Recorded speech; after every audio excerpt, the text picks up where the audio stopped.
Hello, beautiful people, and welcome to Drawing Down the Dragon. I'm Snappy, and thank you for joining me for Spellbound Stories, the show where we dive deep into short fiction.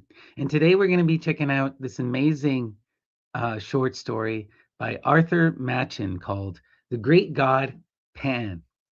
And this story blew my mind when I discovered it this morning. I just discovered it this morning, and I was like, I have to go and share this with everyone because it's got a mad scientist, it's got wild paganism, it has crazy supernatural moments, everything that I'm looking for in a magical story. And it's just a really, really fun piece that I think you guys are really going to appreciate. It was originally composed in 1890 by Arthur Machen. And Arthur Machen is the pen name of Arthur Llewellyn Jones, who was a Welsh, Welsh author, and a mystic. And, he was known for his short supernatural fiction and fantasy. And really interesting character. He always was kind of a mystic from his early age and would always talk about fairies and was always obsessed with everything to do with the magical world. And at a he wound up getting a career in translation with this literary company called George Redway. And while working for the publisher Redway, he became their de facto translator for a lot of these Latin magical texts and became obsessed with the occult, became just an absolute voracious reader. And he was basically at this time living in sort of abject poverty as a translator, but he started doing short fiction on the side. And the Great Guard Pan is the one that really sends him into the stratosphere. It becomes a really, really popular work, and it takes the world by storm. It's now considered to be one of the absolute classics of horror fiction and um, a defining, a defining short story. And this originally comes out of this idea of trying to connect to the supernatural world that we're going to see in the story. But Arthur Machen was really inspired by the decadent movement, which came out of Romanticism and pushed it even further into the heights of just the extremes of horror and the extremes of surrealism. Even though this kind of precludes surrealism, people like Leconte de l'Autrement would be considered part of the decadent movement. Baudelaire would be considered, you know, even though he's also a symbiont, a lot of this stuff is kind of overlaps and stuff. But what ends up happening is Arthur gets picked up by one of these decadent magazines and they publish The Great God Pan and it becomes a runaway success. And he's able to be a professional writer. And he was inspired by another really incredible British author, Elizabeth Barrett Browning. So Elizabeth Barrett Browning actually did a whole deep dive on her a little while back because she's an incredible writer and a true mystic in her own right. So people should go and check out that episode if they want to know more about Elizabeth Barrett Browning. But she features Pan a lot in her work. And this title, The Great God Pan, actually comes from an Elizabeth Barrett Browning poem. And Elizabeth Barrett Browning was reacting to there's a classical moment in history that's recorded where this prophecy took the world by storm, where these fishermen off the coast of Egypt, we're not sure how they got this in their heads, but something happened. There's many, many versions of the story, but something happened and they heard an oracle that said, the great god Pan is dead. And then that oracle spread across the Mediterranean and across Europe. And it became this dying cry of the pagan world. It represented this loss of connection to the spirit and a loss of connection to that ancient past. Pan had died, right? And so all of these kind of characters in the romantic and decadent movement are reacting to this idea that you could actually have a death of the spirit. And they're rebelling against this. They're trying to bring Pan back. And Elizabeth Barrett Browning is sort of the first to do this. She writes a whole bunch of poems that are all designed to summon Pan. And we're going to look at one that Arthur Machen actually cites as the inspiration for this particular work. Oops, The Great God Pan. And this poem is called, sorry, stupid light doesn't want to sit on its stand. Anyway, so the uh, the author Archer Mansion says that this was the big inspiration for him to write and compose The Great God Pan. So let's check it out. The poem is called A Musical Instrument by Elizabeth Barrett Browning. What was he doing, the great god Pan, down in the reeds by the river, spreading ruin and scattering ban, splashing and paddling with hoofs of a goat, and breaking the golden lilies afloat with the dragonfly on the river? He tore out a reed, the great god Pan, from the deep, cool bed of the river. The limpid water turbidly ran, and the broken lilies a dying lay, and the dragonfly had fled away ere he brought it out of the river. High on the shore sate the great god Pan, while turbidly flowed the river, and hacked and hewed as a great god can, with his hard bleak steel at the patient reed, till there was not a sign of a leaf indeed to prove it fresh from the river. He cut it short, did the great god Pan, how tall it stood in the river, then drew the pith like the heart of a man steadily from the outside ring, and notched the poor dry empty thing in holes as he sate by the river. This is the way, laughed the great god Pan, laughed while he sate by the river. The only way since gods began to make sweet music they could succeed. Then dropping his mouth to a hole in the reed, he blew in power by the river. Sweet, sweet, sweet, O Pan, piercing sweet by the river, bleeding sweet, O great god Pan, the sun on the hill forgot to die, and the lilies revived, and the dragonfly came back to dream on the river. Yet half a beast is the great god Pan, to laugh as he sits by the river, making a poet out of a man, the true gods sigh for the cost and pain, for the reed which grows never more again, as a reed with the reeds in the river. Yo, Pan. Isn't that fun? So beautiful. And you can see the repetition of that title, The Great God Pan, with every stanza, and why it stood out so much to Arthur Machen that he decided to title his story The Great God Pan. And Pan became the representation for Machen of all the magical world, of the entire spiritual world, both nature and the beyond. So, with that, now we're going to dive into this beautiful, incredible piece. The Great God Pan. And there are several chapters here. We'll see how long we can go. We'll see. All right. The Experiment, Chapter 1.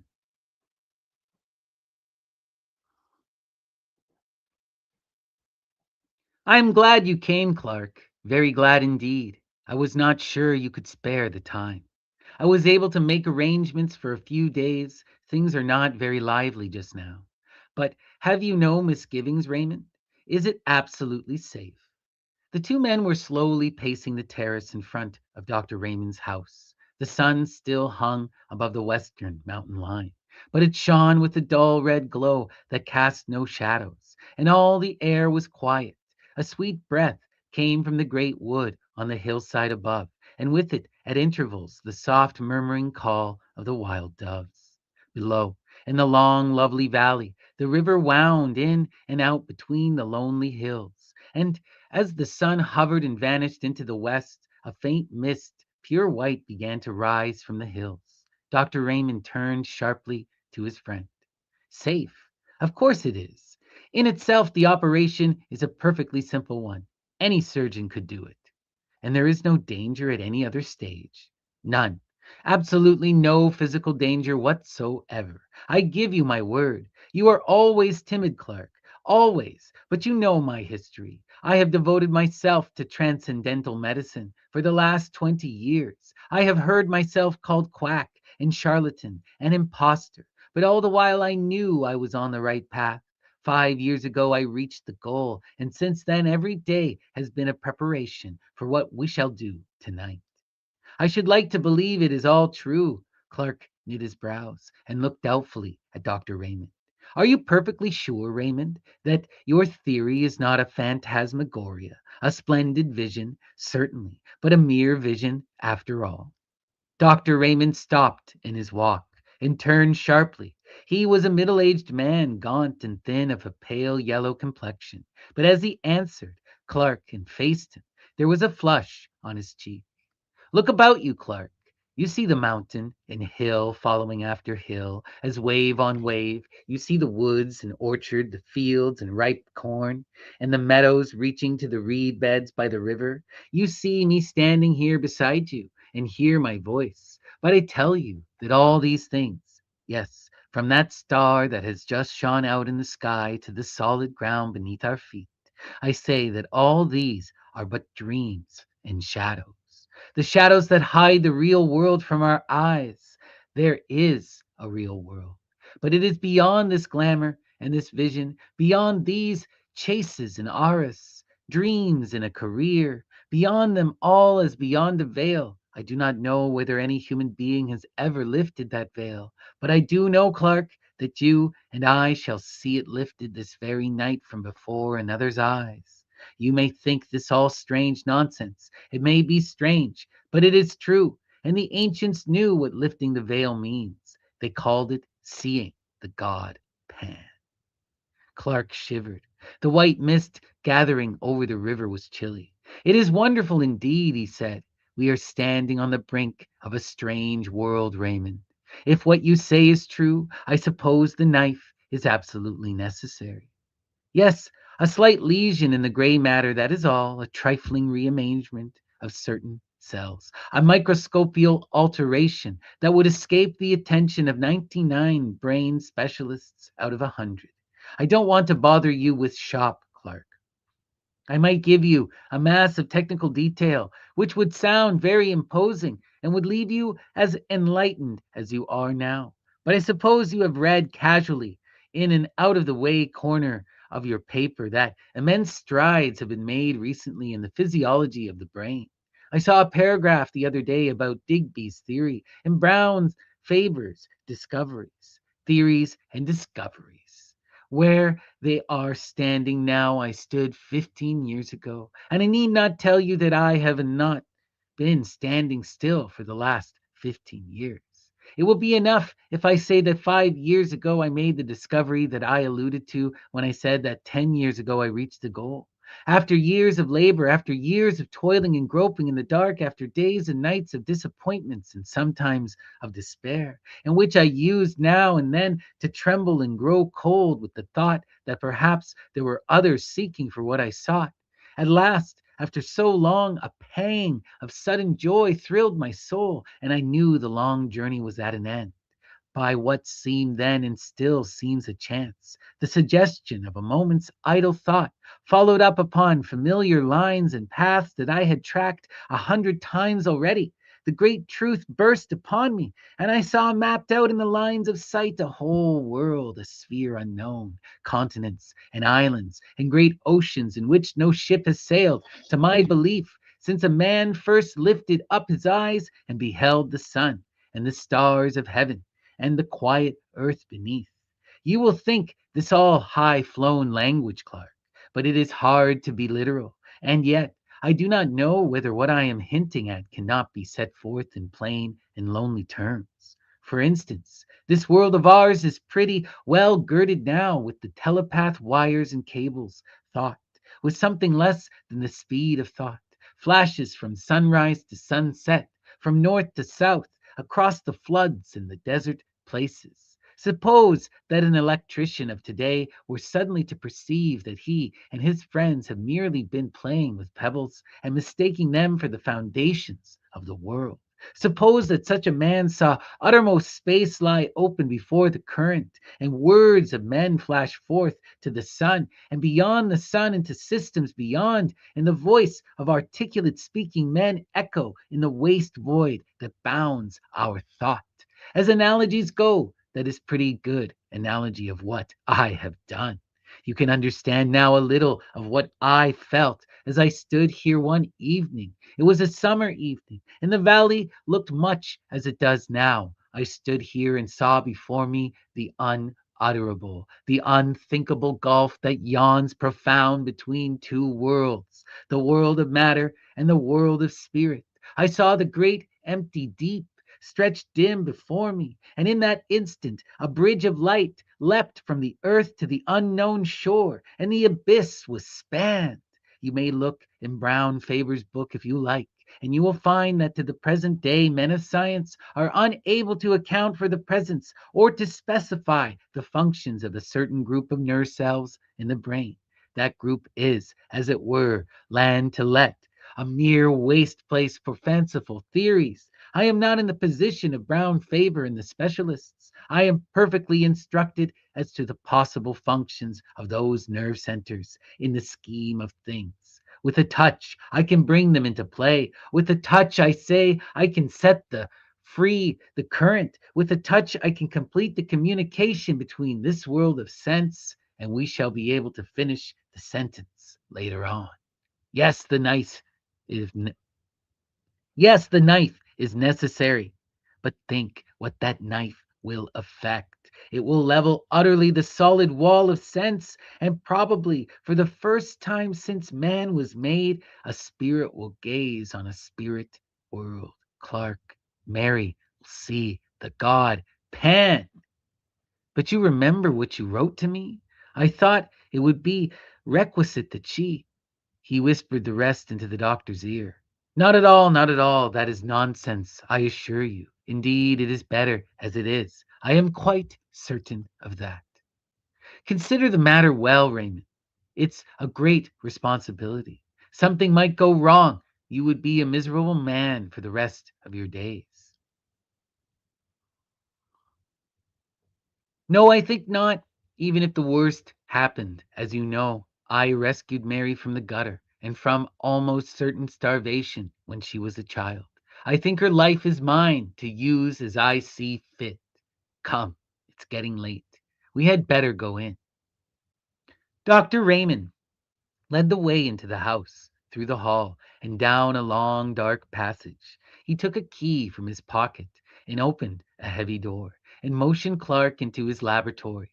It had once been a billiard room, and was lighted by a glass dome in the center of the ceiling, whence there still shone a sad gray light on the figure of the doctor as he lit a lamp with a heavy shade and placed it on a table in the middle of the room. Clark looked about him. Scarcely a foot of wall remained bare. There were shelves all around laden with bottles and phials, all shapes and colors, and at one end stood a little Chippendale bookcase. Raymond pointed to this. You see that parchment, Oswald Crolius? He was one of the first to show me the way, though I don't think he ever found it himself. That is a strange saying of his. In every grain of wheat there lies hidden the soul of a star. There was not much furniture in the laboratory, the table in the center, a stone slab with a drain in one corner, the two armchairs on which Raymond and Clark were sitting. That was all except an odd looking chair at the furthest end of the room. Clark looked at it and raised his eyebrows. Yes, that is the chair, said Raymond. We may as well place it in position. He got up and wheeled the chair to the light, and began raising and lowering it, letting down the seat, setting the back at various angles, and adjusting the footrest. It looked comfortable enough, and Clark passed his hand over the soft green velvet as the doctor manipulated the levers. Now, Clark, make yourself quite comfortable. I have a couple hours' work before me. I was obliged to leave certain matters to the last. Raymond went to the stone slab, and Clark watched him drearily as he bent over a row of phials and let the flame under the crucible. The doctor had a small hand lamp, shaded as the larger one, on a ledge above his apparatus, and Clark, who sat in the shadows, looked down at the great shadowy room, wondering at the bizarre effects of brilliant light and undefined darkness contrasting with one another. Soon he became conscious of an odor, at first the merest suggestion of odor, in the room, and as it grew more decided, he felt surprised that he was not reminded of the chemist's shop or the surgery. Clark found himself idly endeavoring to analyze the sensation, and half conscious, he began to think of a day 15 years ago that he had spent roaming through the woods and meadows near his home. It was a burning day at the beginning of August. The heat had dimmed the outlines of all things, and all distances with a faint mist, and people who observed the thermometer spoke of an abnormal register of temperature that was almost tropical. Strangely, that wonderful hot day of the 50s rose up in Clark's imagination. The sense of dazzling, all pervading sunlight seemed to blot out the shadows and the lights of the laboratory, and he felt again the heated air beating in gusts about his face, saw the shimmer rising from the turf, and heard the myriad murmur of the summer. I hope the smell doesn't annoy you, Clark. There's nothing unwholesome about it. It may make you a bit sleepy, that's all. Clark heard the words quite distinctly and knew that Raymond was speaking to him, but for the life of him he could not rouse himself from his lethargy. He could only think of the lonely walk he had taken 15 years ago. It was his last look at the fields and woods he had known since he was a child, and now it all stood out in brilliant light as a picture before him. Above all there came to his nostrils the scent of summer, the smell of flowers mingled, and the odor of the woods of cool shaded places, deep in the green depths, drawn forth by the sun's heat, and the scent of the good earth, lying as it were with arms stretched forth and smiling lips, overpowered all. His fancies made him wonder, as he had wandered long ago from the fields into the wood, tracking a little path between the shining undergrowth of beech trees, and the trickle of water dropping from the limestone rock sounded as a clear melody in the dream. Thoughts began to go astray and to mingle with other thoughts. The beech alley was transformed to a path between ilex trees, and here and there a vine climbed from bough to bough and sent up waving tendrils and drooped with purple grapes, and the sparse gray green leaves of a wild olive tree stood out against the dark shadows of the ilex. Clark, in the deep folds of a dream, was conscious of that path from his father's house had led him into an undiscovered country, and he was wondering at the strangeness of it all, when suddenly, in place of the hum and murmur of the summer, an infinite silence seemed to fall on all things, and the wood was hushed, and for a moment in time he stood face to face there with a presence that was neither man nor beast, neither living nor the dead, but all things mingled, the form of all things, but devoid of all form. And in that moment, the sacrament of body and soul was dissolved, and a voice seemed to cry, "Let us go hence." And then the darkness of darkness beyond the stars, the darkness of everlasting. When Clark woke up with a start, he saw Raymond pouring a few drops of some oily fluid into a green phial, which he stoppered tightly. "You have been dozing," he said. "The journey must have tired you out. It is done now. I am going to fetch Mary. I shall be back in 10 minutes." Clark lay back in his chair and wondered. It seemed as if he had but passed from one dream into another. He half expected to see the walls of the laboratory melt and disappear, and to awake in London, shuddering at his own sleeping fancies.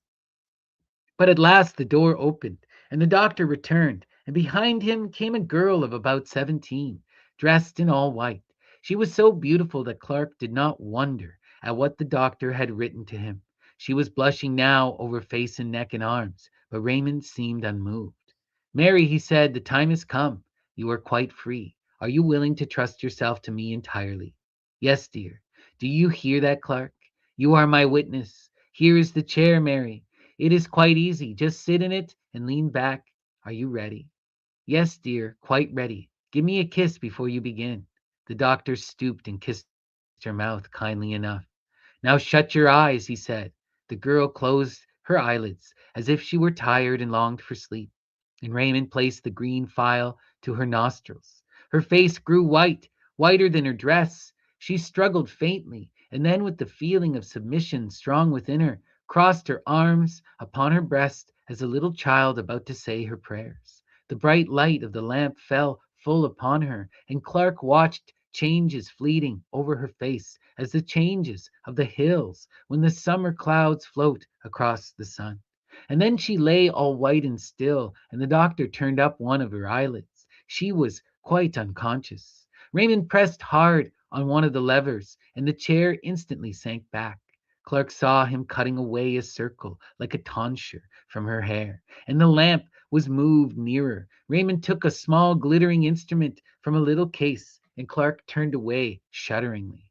When he looked again, the doctor was binding up the wound he had made.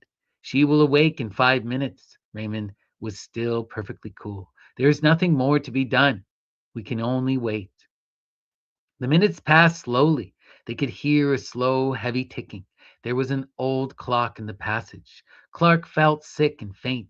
His knees shook beneath him. He could hardly stand. Suddenly, as they watched, they heard a long drawn sigh, and suddenly did the color that had vanished return to the girl's cheeks, and suddenly her eyes opened. Clark quailed before them. They shone with an awful light, looking far away, and a great wonder fell upon her face, and her hands stretched out as if to touch what was invisible. But in an instant the wonder faded and gave place to the most awful terror. The muscles of her face were hideously convulsed, and she shook from head to foot. The soul seemed struggling and shuddering within the house of flesh. It was a horrible sight, and Clark rushed forward as she fell shrieking to the floor. 3 days later, Raymond took Clark to Mary's bedside. She was lying wide awake, rolling her head from side to side and grinning vacantly.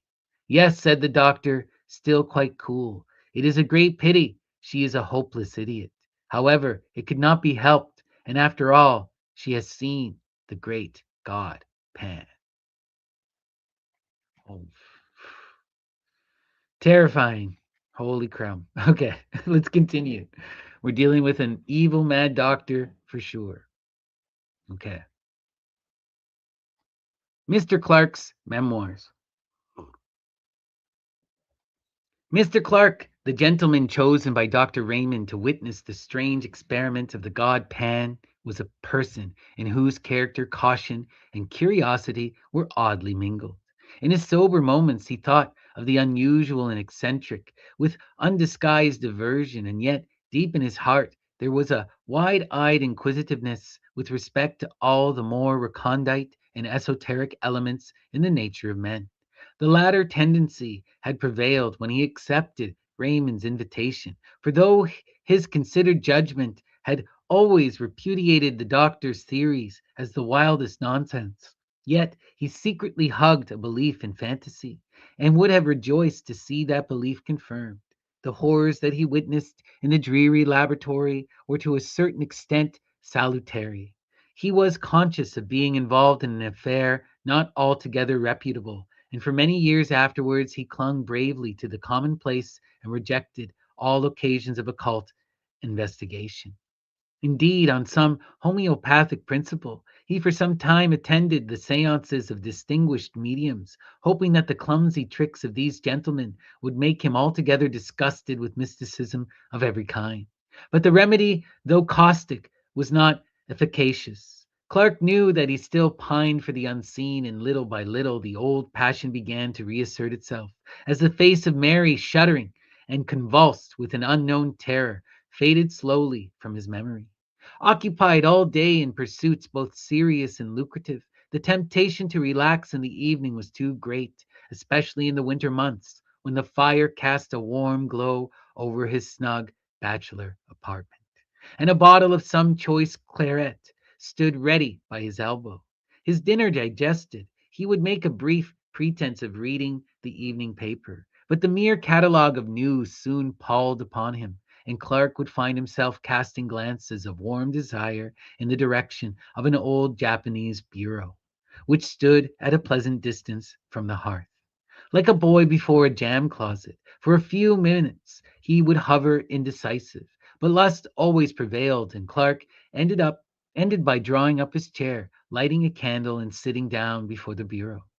Its pigeonholes and drawers teemed with documents on the most morbid subjects, and in the well reposed a large manuscript volume in which he had painfully entered the gems of his collection.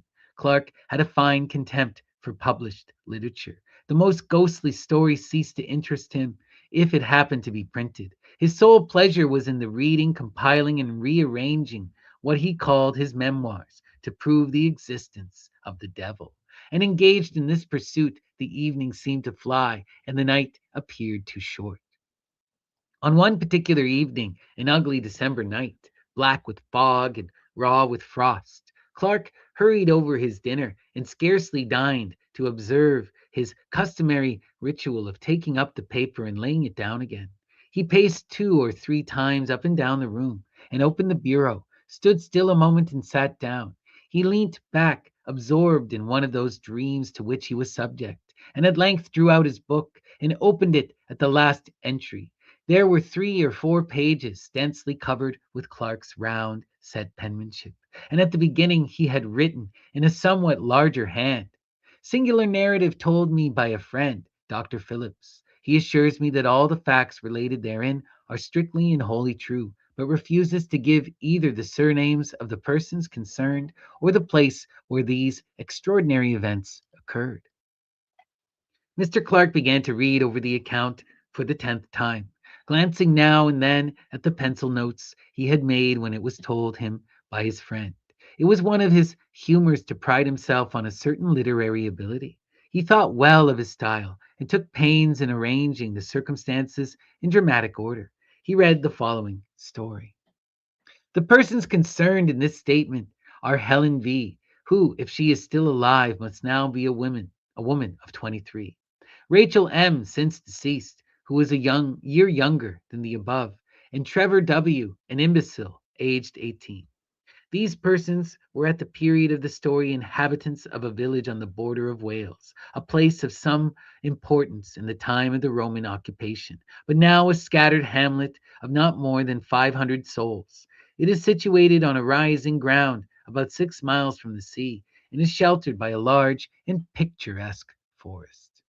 Some 11 years ago, Helen V. came to the village under rather peculiar circumstances. It is understood that she, being an orphan, was adopted in her infancy by a distant relative, who brought her up in his own house until she was 12 years old, thinking, however, that it would be better for the child to have playmates of her own age. He advertised in several local papers for a good home in a comfortable farmhouse for a girl of 12, and this advertisement was answered by Mr. R., a well to do farmer in the above mentioned village. His references proving satisfactory, the gentleman sent his adopted daughter to Mr. R. with a letter in which he stipulated that the girl should have a room to herself and stated that her guardians need be at no trouble in the matter of education, as she was already sufficiently educated for the position in life which she would occupy.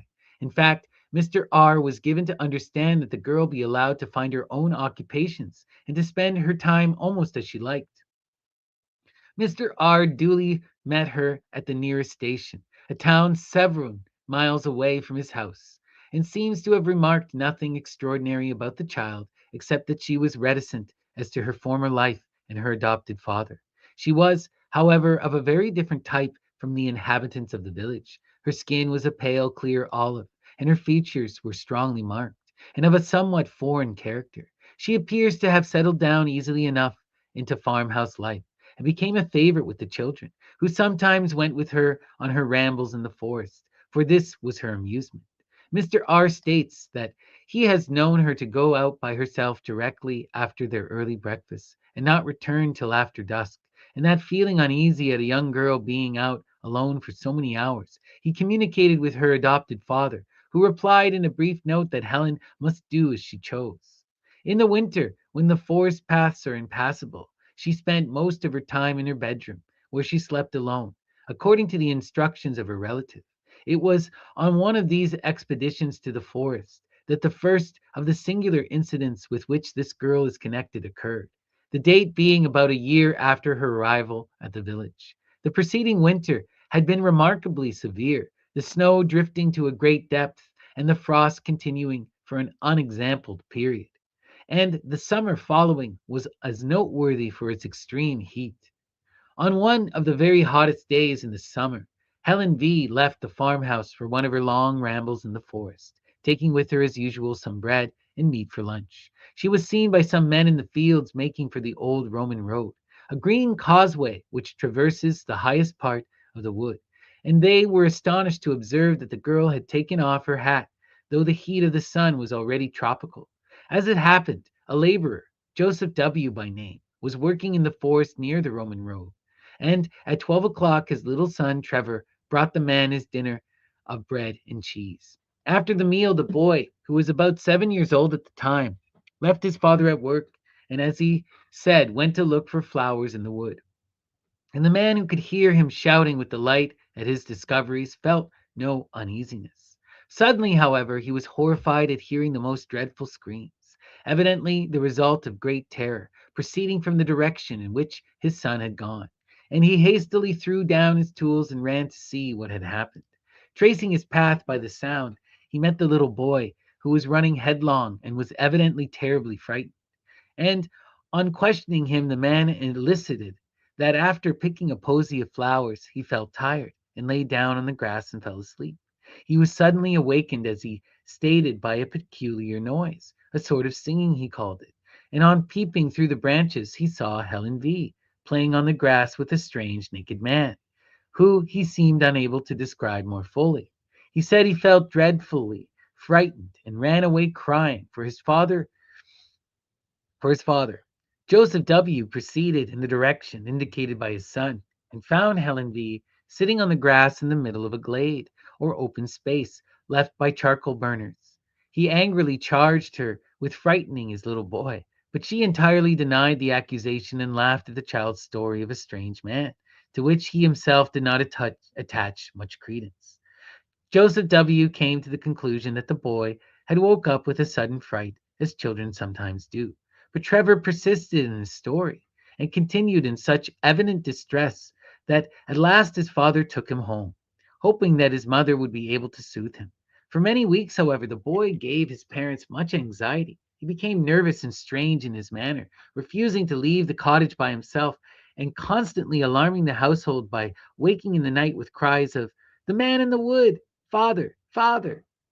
In course of time, however, the impression seemed to have worn off, and about 3 months later he accompanied his father to the home of a gentleman in the neighborhood for whom Joseph W. occasionally did work.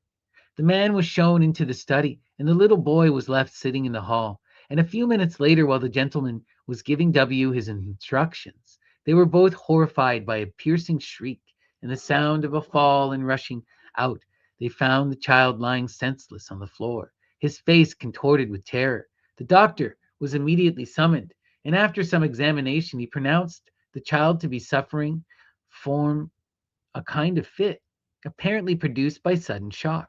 The boy was taken to one of the bedrooms and after some time recovered consciousness, but only to pass into a condition described by the medical man as one of violent hysteria. The doctor exhibited a strong sedative and in the course of 2 hours pronounced him fit to walk home. But in passing through the hall, the paroxysms of fright returned, and with additional violence. The father perceived that the child was pointing at some object and heard the old cry, "The man in the woods," and looking in the direction indicated, saw a stone head of grotesque appearance, which had been built into the wall above one of the doors. It seems the owner of the house had recently made alterations in his premises, and on digging the foundations for some offices, the men found a curious head, evidently of the Roman period, which had been placed in the manner described. The head is pronounced by most experienced archaeologists of the district to be that of a faun or a satyr. Dr. Phillips tells me that he has seen the head in question and assures me that he has never received such vivid presentment of intense evil. From whatever cause arising, this second shock seemed too severe for the boy Trevor, and at the present date he suffers from a weakness of intellect which gives but little promise of amending. The matter caused a good deal of sensation at the time, and the girl Helen was closely questioned by Mr. R, but to no purpose. she steadfastly denying that she had frightened or in any way molested Trevor. The second event which this girl's name is connected took place about 6 years ago and is of a still more extraordinary character. At the beginning of the summer of 1882, Helen contracted a friendship of particular intimate character with Rachel, the daughter of a prosperous farmer in the neighborhood. This girl, who was a year younger than Helen, was considered by most people to be the prettier of the two, though Helen's features had to a great extent softened as she became older. The two girls, who were together on every available opportunity, presented a singular contrast. The one with her clear olive skin and almost Italian appearance, and the other of the proverbial red and white of our rural districts. It must be stated that the playmates made to Mr. R for the maintenance of Helen were known in the village for their excessive liberality, and the impression was general that she would one day inherit a large sum of money from her relative. The parents of Rachel were therefore not averse from their daughter's friendship with the girl, even encouraged the intimacy, though they now bitterly regret having done so. Helen still retained her extraordinary fondness for nature, for the forest, and on several occasions Rachel accompanied her, the two friends setting out early in the morning and remaining in the wood until dusk. Once or twice after these excursions, Mr. M thought her daughter's manner rather peculiar. She seemed languid and dreamy, and as it has been expressed, different from herself. But these peculiarities seem to have been thought too trifling for remark. One evening, however, after Rachel had come home, her mother heard a noise which sounded like a suppressed weeping in the girl's room, and on going in found her lying half undressed upon the bed, evidently in the greatest distress. As soon as she saw her mother, she exclaimed, "Ah, mother, mother, why did you let me go to the forest with Helen?" Miss M was astonished at so strange a question, and she proceeded to make inquiries. Rachel told her a wild story. She said, Clark closed the book with a snap and turned his chair towards the fire. When his friend sat one evening in that very chair and told his story, Clark had interrupted him at a point a little subsequent to this, had cut short his words in a paroxysm of horror. "My God!" he had explained. Think what you are saying. It is too incredible, too monstrous. Such things can never be in this quiet world, where men and women live and die and struggle and conquer, or maybe fail and fall down under sorrow and grieve and suffer strange fortunes for many a year. But not this. Philip's not such a thing as this. There must be some explanation, some way out of the terror. Why, man, if such a case were possible, our earth would be a nightmare. But Phillips had told his story to the end, concluding, "Her flight remains a mystery to this day. She vanished in broad sunlight. They saw her walking in a meadow, and a few moments later she was not there." Clark tried to conceive the thing again, as he sat by the fire, and again his mind shuddered and shrank back, appalled before the sight of such awful, unspeakable elements enthroned, as it were, and triumphant in human flesh. Before him stretched the long dim vista of the green causeway in the forest, as his friend had described it.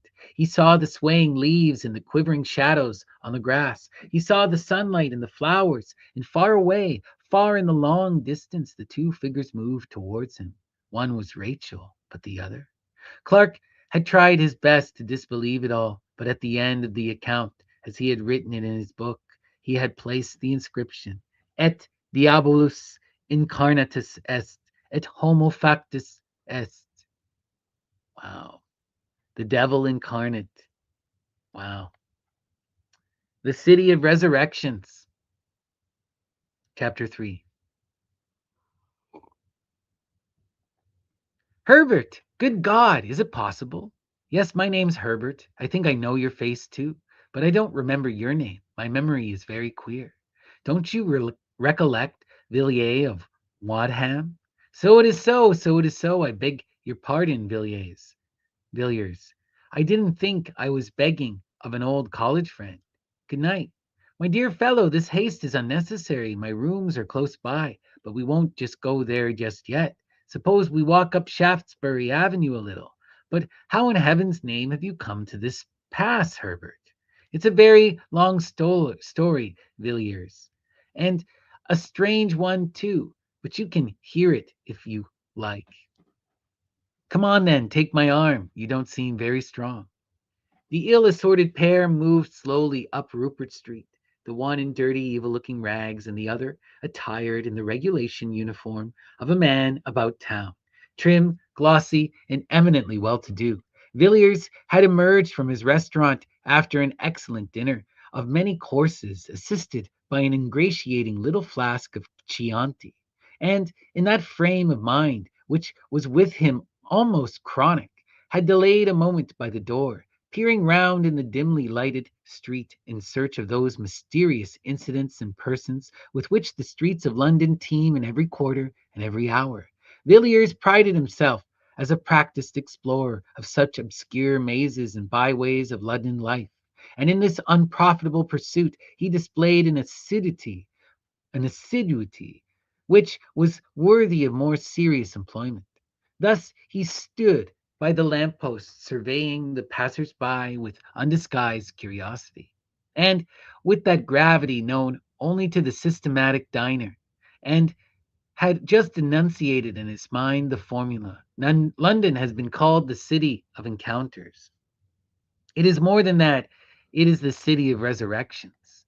When these reflections were suddenly interrupted by a piteous whine at his elbow and a deplorable appeal for arms, he looked around in some irritation and with a sudden shock found himself confronted with the embodied proof of his somewhat stilted fancies. There, close beside him, his face altered and disfigured by poverty and disgrace, his body barely covered by greasy, ill fitting rags, stood his old friend Charles Herbert, who had matriculated on the same day as himself, with whom he had been merry and wise for 12 revolving terms. Different occupations and varying interests had interrupted the friendship, and it was 6 years ago since Villiers had seen Herbert, and now he looked upon this wreck of a man with grief and dismay, mingled with a certain inquisitiveness as to what dreary chain of circumstances had dragged him down to such a doleful pass. Villiers felt together with compassion all the relish of the amateur in mysteries, and congratulated himself on his leisurely speculations outside the restaurant. They walked on in silence for some time, and more than one passer-by stared in astonishment at the unaccustomed spectacle of a well-dressed man with an unmistakable beggar hanging on to his arm. And observing this, Villiers led the way to an obscure street in Soho. Here he repeated his question. How on earth has it happened, Herbert? I always understood you would succeed to an excellent position in Dorsetshire. Did your father disinherit you? Surely not. No, Villiers, I came into all the property at my poor father's death. He died a year after I left Oxford. He was a very good father to me, and I mourned his death sincerely enough. But you know what young men are. A few months later, I came up to town and went a good deal into society. Of course, I had excellent introductions, and I managed to enjoy myself very much in a harmless sort of way. I played a little, certainly, but never for heavy stakes, and the few bets I made on races brought me in money. Only a few pounds, you know, but enough to pay for cigars and such petty pleasures. It was in my second season that the tide turned. Of course, you have heard of my marriage. No, I have heard nothing about it. I have heard anything about it. Yes, I married Villiers. I met a girl of the most wonderful and most strange beauty, at the house of some people whom I knew. I cannot tell you her age, I never knew it. But so far as I can guess, I should think she must have been about 19 when I made her acquaintance. My friend had come to know her at Florence. She told him she was an orphan, the child of an English father and an Italian mother, and she charmed them as she charmed me. The first time I saw her was at an evening party. I was standing by the door talking to a friend when suddenly, above the hum and babble of conversation, I heard a voice which seemed to thrill my heart. She was singing an Italian song. I was introduced to her that evening, and in 3 months I married Helen. Villiers, that woman, if I can call her a woman, corrupted my soul. The night of the wedding, I found myself sitting in her bedroom in the hostel, listening to her talk. She was sitting up in bed, and I listened to her as she spoke in her beautiful voice, spoke of things which even now I would not dare whisper in the blackest night, though I stood in the midst of a wilderness. You, Villiers, you may think you know life in London and what goes on day and night in this dreadful city. For all I can say, you may have heard that the talk of the vilest, but I can tell you, you can have no conception of what I know. Not in your most fantastic, hideous dreams can you have imagined forth the faintest shadow of what I have heard and seen. Yes, seen. I have seen the incredible, such horrors that even I myself sometimes stop in the middle of the street and ask whether it is possible for a man to behold such things and live. In a year, Villiers, I was a ruined man in body and soul, in body and soul. But your property, Herbert, you had land in Dorset. I sold it all, the fields and woods, the dear old house, everything. And the money? She took it all from me. And then you left? And then left you? Yes, she disappeared one night. I don't know where she went, but I am sure if I saw her again, it would kill me. The rest of my story is of no interest. Sordid misery, that is all. You may think, Villiers, that I have exaggerated and talked for effect, but I have not told you half. I could tell you certain things which would convince you, but you would never know a happy day again.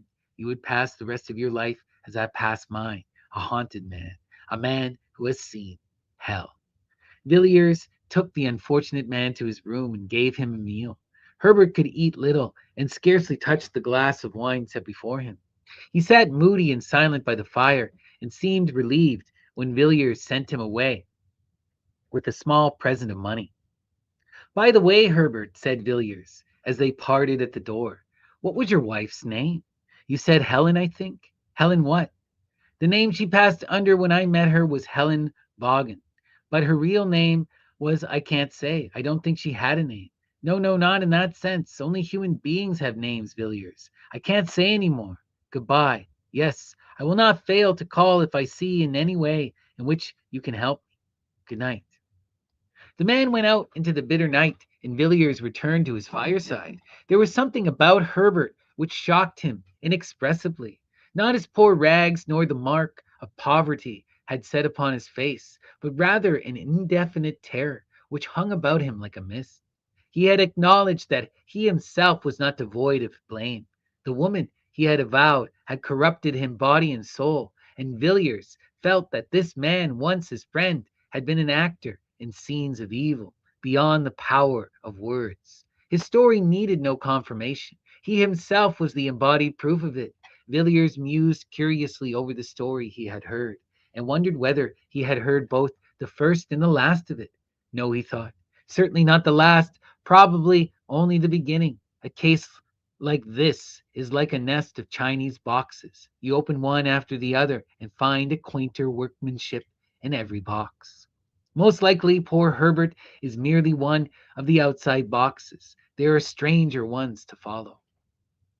Villiers could not take his mind away from Herbert and his story, which seemed to grow wilder as the night wore on.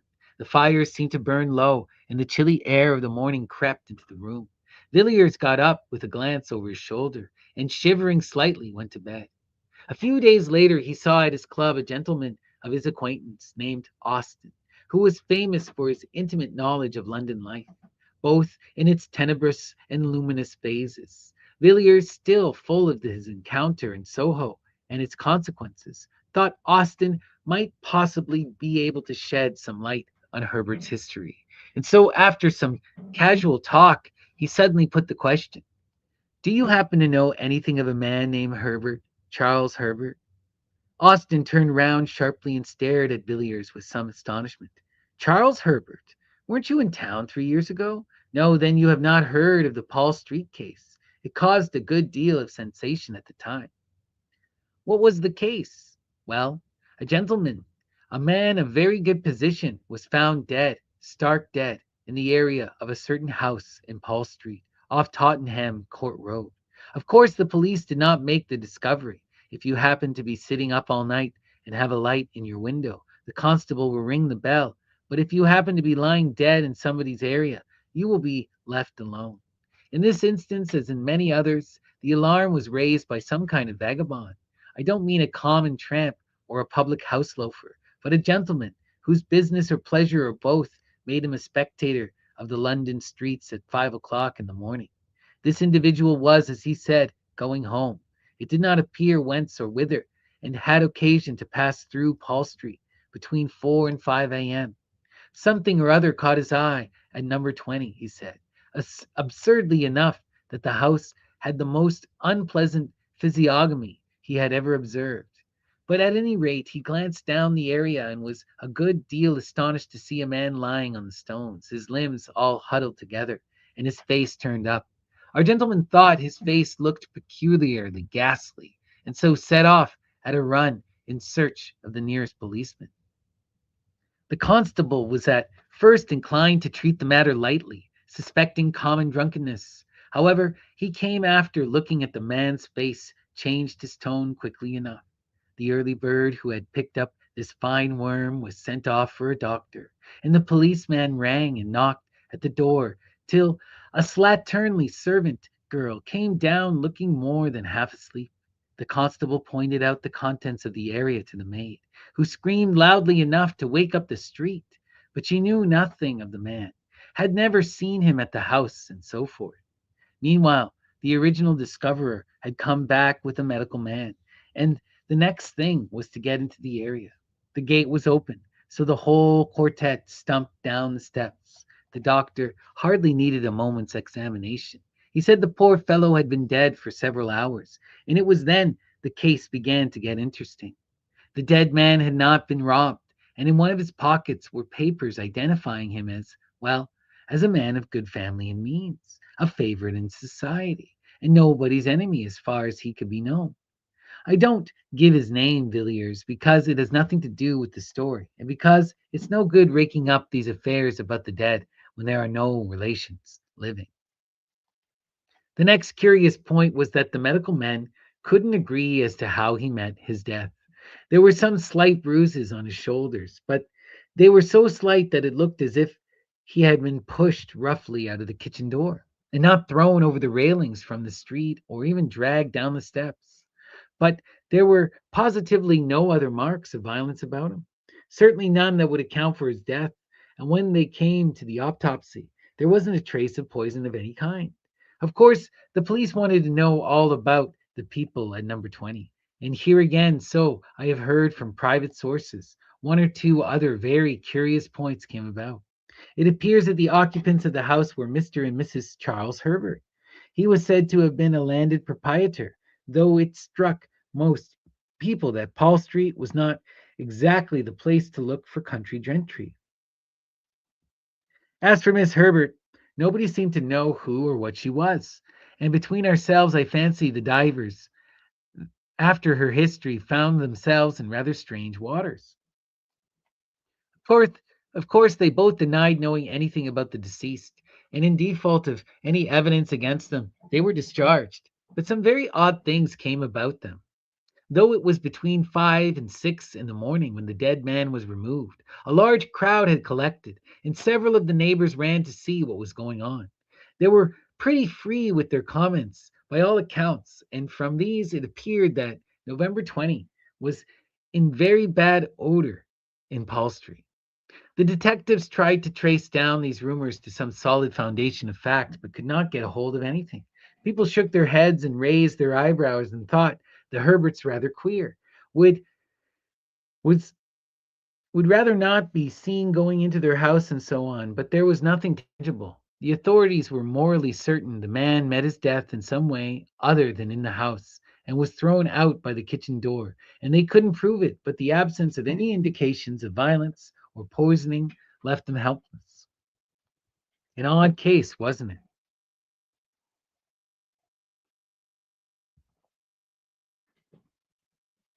But curiously enough, there's something more than I haven't told you. I happen to know one of the doctors who was consulted as to the cause of death.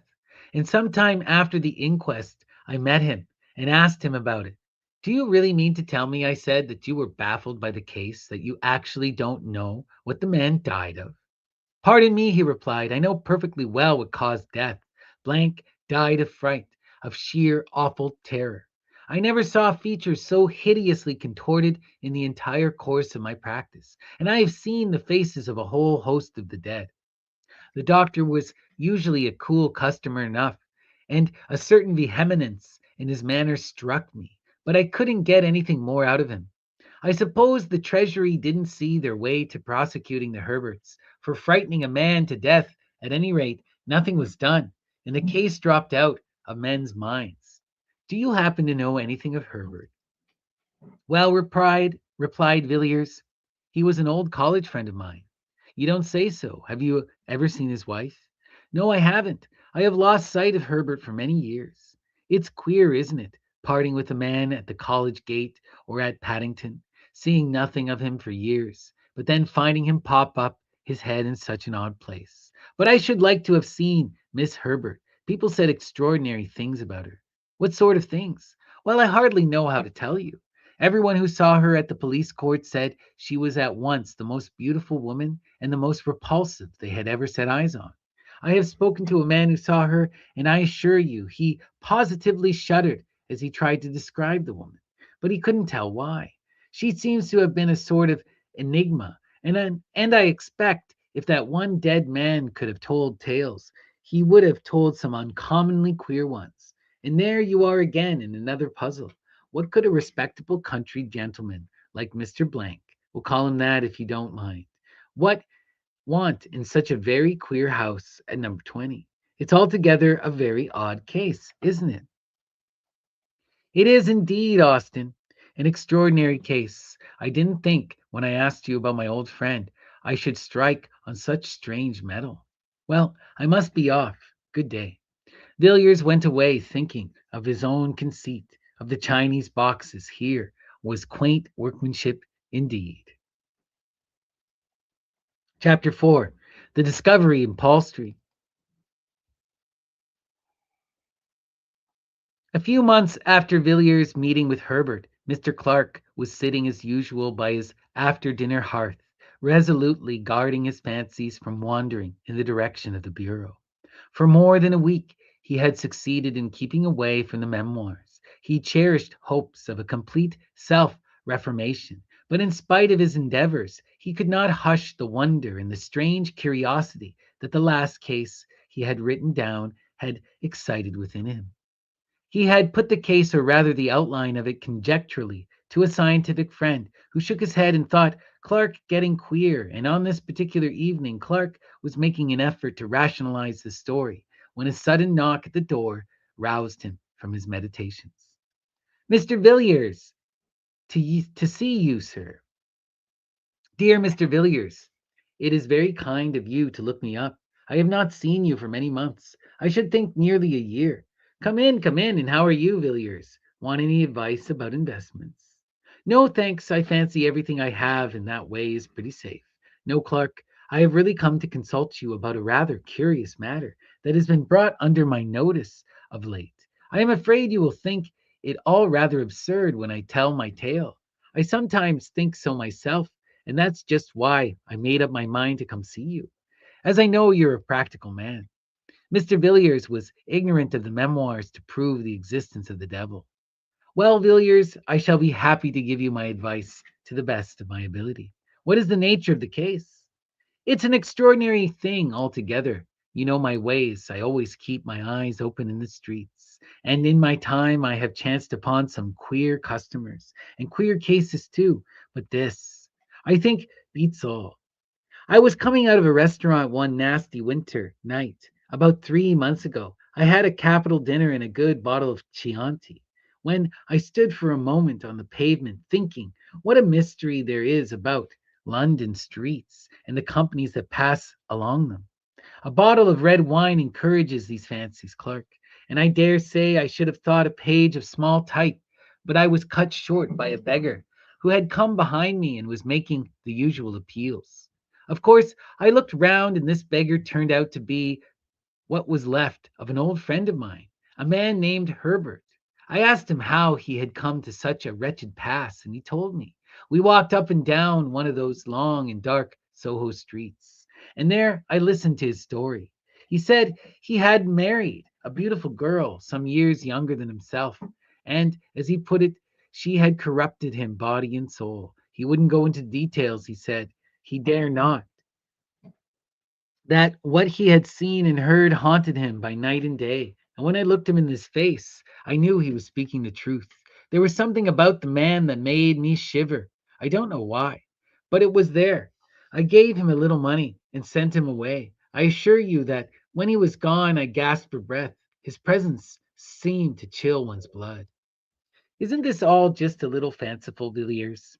I suppose this poor fellow had made an imprudent marriage and in plain English gone to the bad. Well, listen to this, Villiers told Clark, the story he had heard from Austin. You see, he concluded, there can be but little doubt that this Mr. Blank, whoever he was, died of sheer terror. He saw something so awful, so terrible that it cut short his life.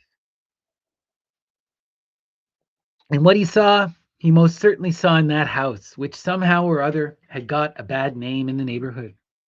I had the curiosity to go and look at that place for myself. It's a saddening kind of street. The houses are old enough to be mean and dreary, but not old enough to be quaint. As far as I could see, most of them are let leaden lodgings, furnished and unfurnished. Almost every door has three bells to it. Here and there, the ground floors have been made into shops of the commonest kind. It's a dismal street in every way.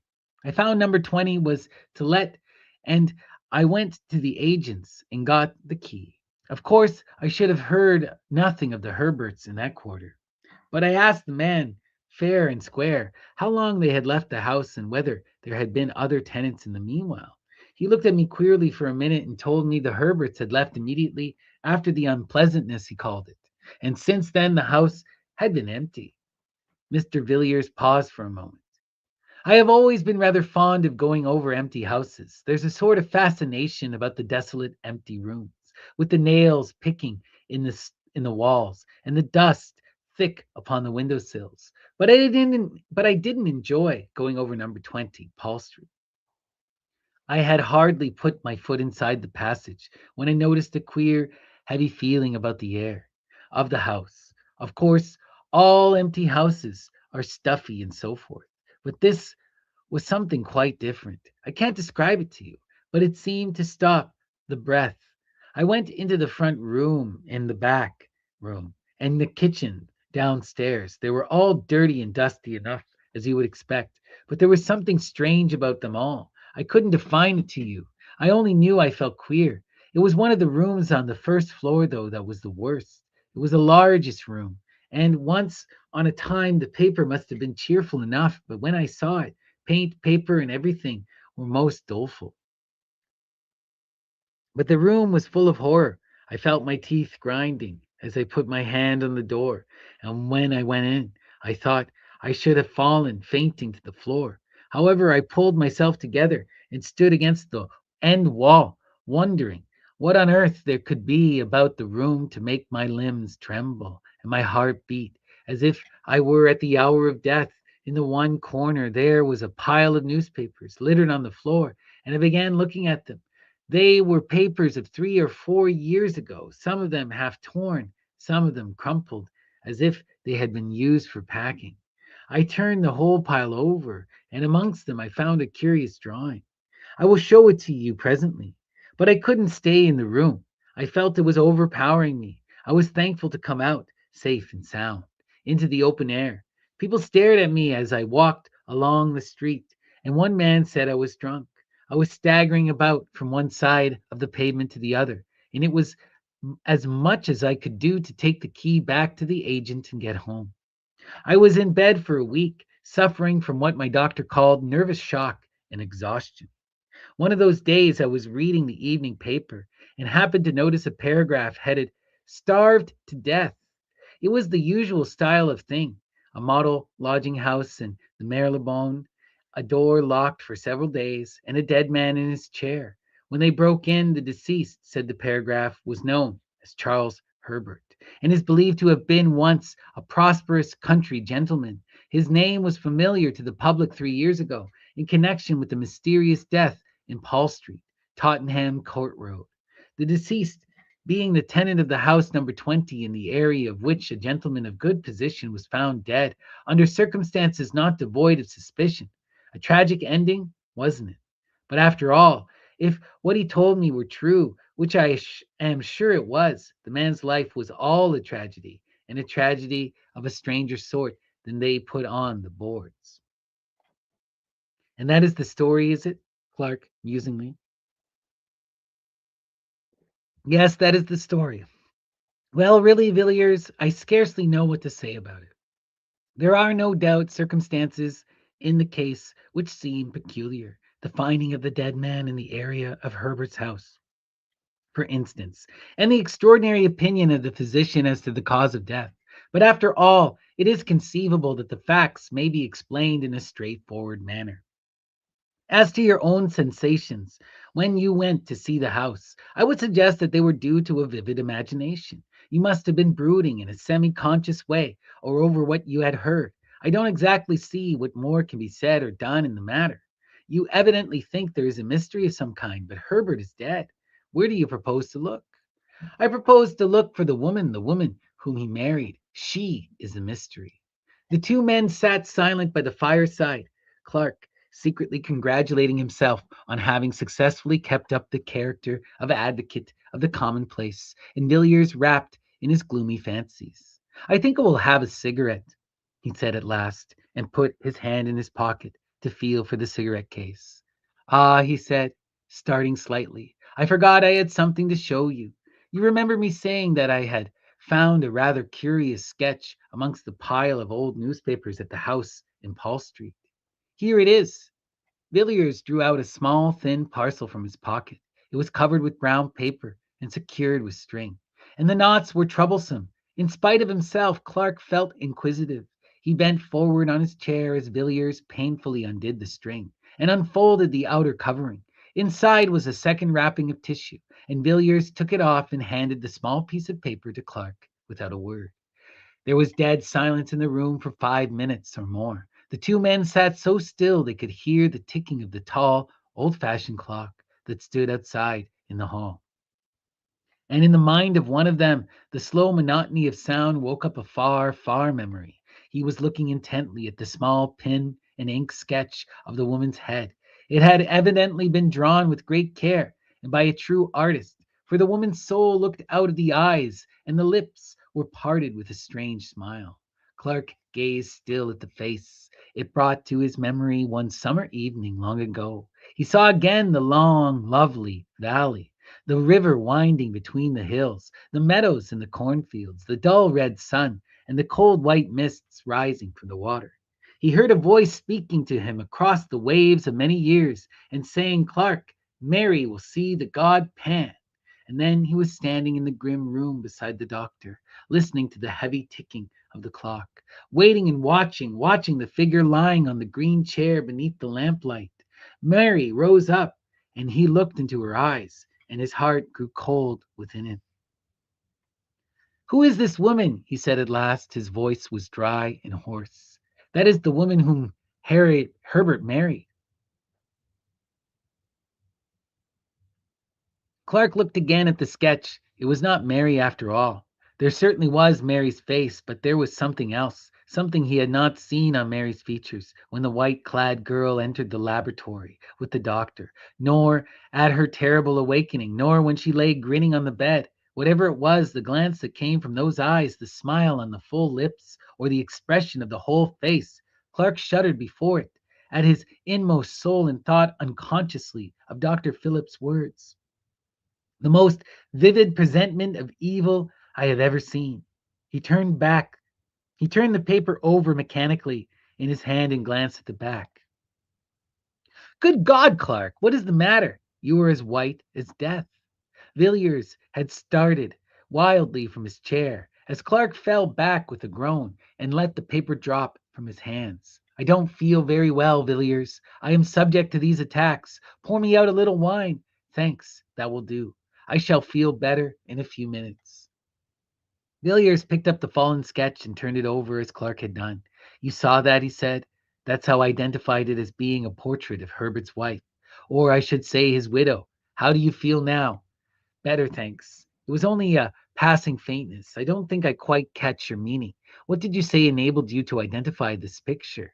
This word, Helen, was written on the back. Didn't I tell you her name was Helen? Yes, Helen Vaughan. Clark groaned. There could be no shadow of doubt. Now, don't you agree with me, said Villiers, that in the story I have told you tonight, and in the part this woman plays in it, there are some very strange points? Yes, Villiers, Clark muttered. It is a strange story indeed. A strange story indeed. You must give me time to think it over. I I may be able to help you or I may not. Must you be going now? Well, good night, Villiers. Good night. Come and see me in the course of a week.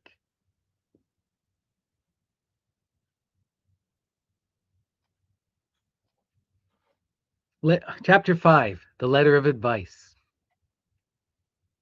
Do you know Austin, said Villiers, as the two friends were pacing sedately along Piccadilly one pleasant morning in May. Do you know I am convinced that what you told me about Paul Street and the Herberts is a mere episode in an extraordinary history. I may as well confess to you that when I asked you about Herbert a few months ago, I had just seen him.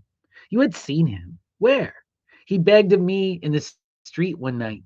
He was in the most pitiable plight, but I recognized the man and I got him to tell me his history, or at least the outline of it. In brief, it amounted to this: he had been ruined by his wife. In what manner? He would not tell me. He would only say that she had destroyed him body and soul. The man is dead now. And what has become of his wife? Ah, that's what I should like to know. And I mean to find her sooner or later. I know a man named Clark, a dry fellow, in fact, a man of business, but shrewd enough. You understand my meaning. Not shrewd in the mere business sense of the word, but a man who really knows something about men and life.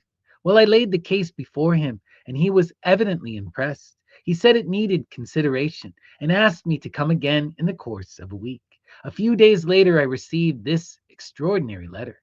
Austin took the envelope, and drew out the letter and read it curiously. It ran as follows: My dear Mr. Villiers, I have thought over the matter on which you consulted me the other night, and my advice to you is this: throw the portrait into the fire, blot out the story from your mind. Never give it another thought, Villiers, or you will be sorry. You will think, no doubt, that I am in possession of some secret information, and to a certain extent that is the case, but I only know a little. I am like a traveler who has peered over an abyss and has drawn back in terror. What I know is strange enough and horrible enough, but beyond my knowledge there are depths and horrors more frightful still, more incredible than any tale told of winter nights about the fire. I have resolved, and nothing shall shake that resolve, to explore no whit farther. And if you value your happiness, you will make the same determination. Come and see me by all means, but we will talk on more cheerful topics than this. Austin folded the letter methodically and returned it to Villiers. It is certainly an extraordinary letter, he said. What does he mean by the portrait? Ah, I forgot to tell you. I have been to Paul Street and have made a discovery. Villiers told the story as he had told it to Clark, and Austin listened in silence. He seemed puzzled.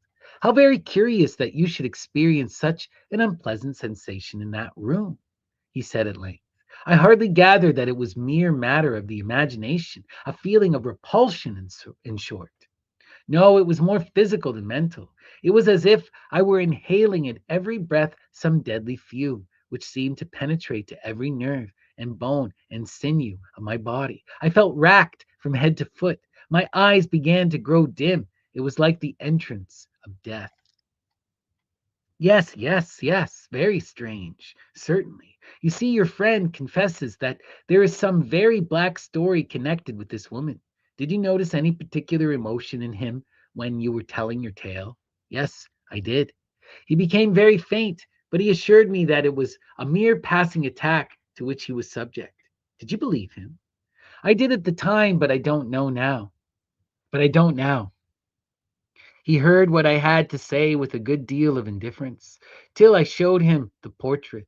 It was then that was seized with the attack of which I spoke. He looked ghastly, I assure you. Then he must have seen the woman before, but there might be another explanation. It might have been the name and not the face, which was familiar to him. What do you think? I couldn't say. To the best of my belief, it was after turning the portrait in his hands that he nearly dropped from the chair. The name, was written on the back. Quite so. After all, it is impossible to come to any resolution in a case like this. I hate melodrama, and nothing strikes me as more commonplace and tedious than the ordinary ghost story of commerce. But really, Villiers, it looks as if there were something very queer at the bottom of all of this.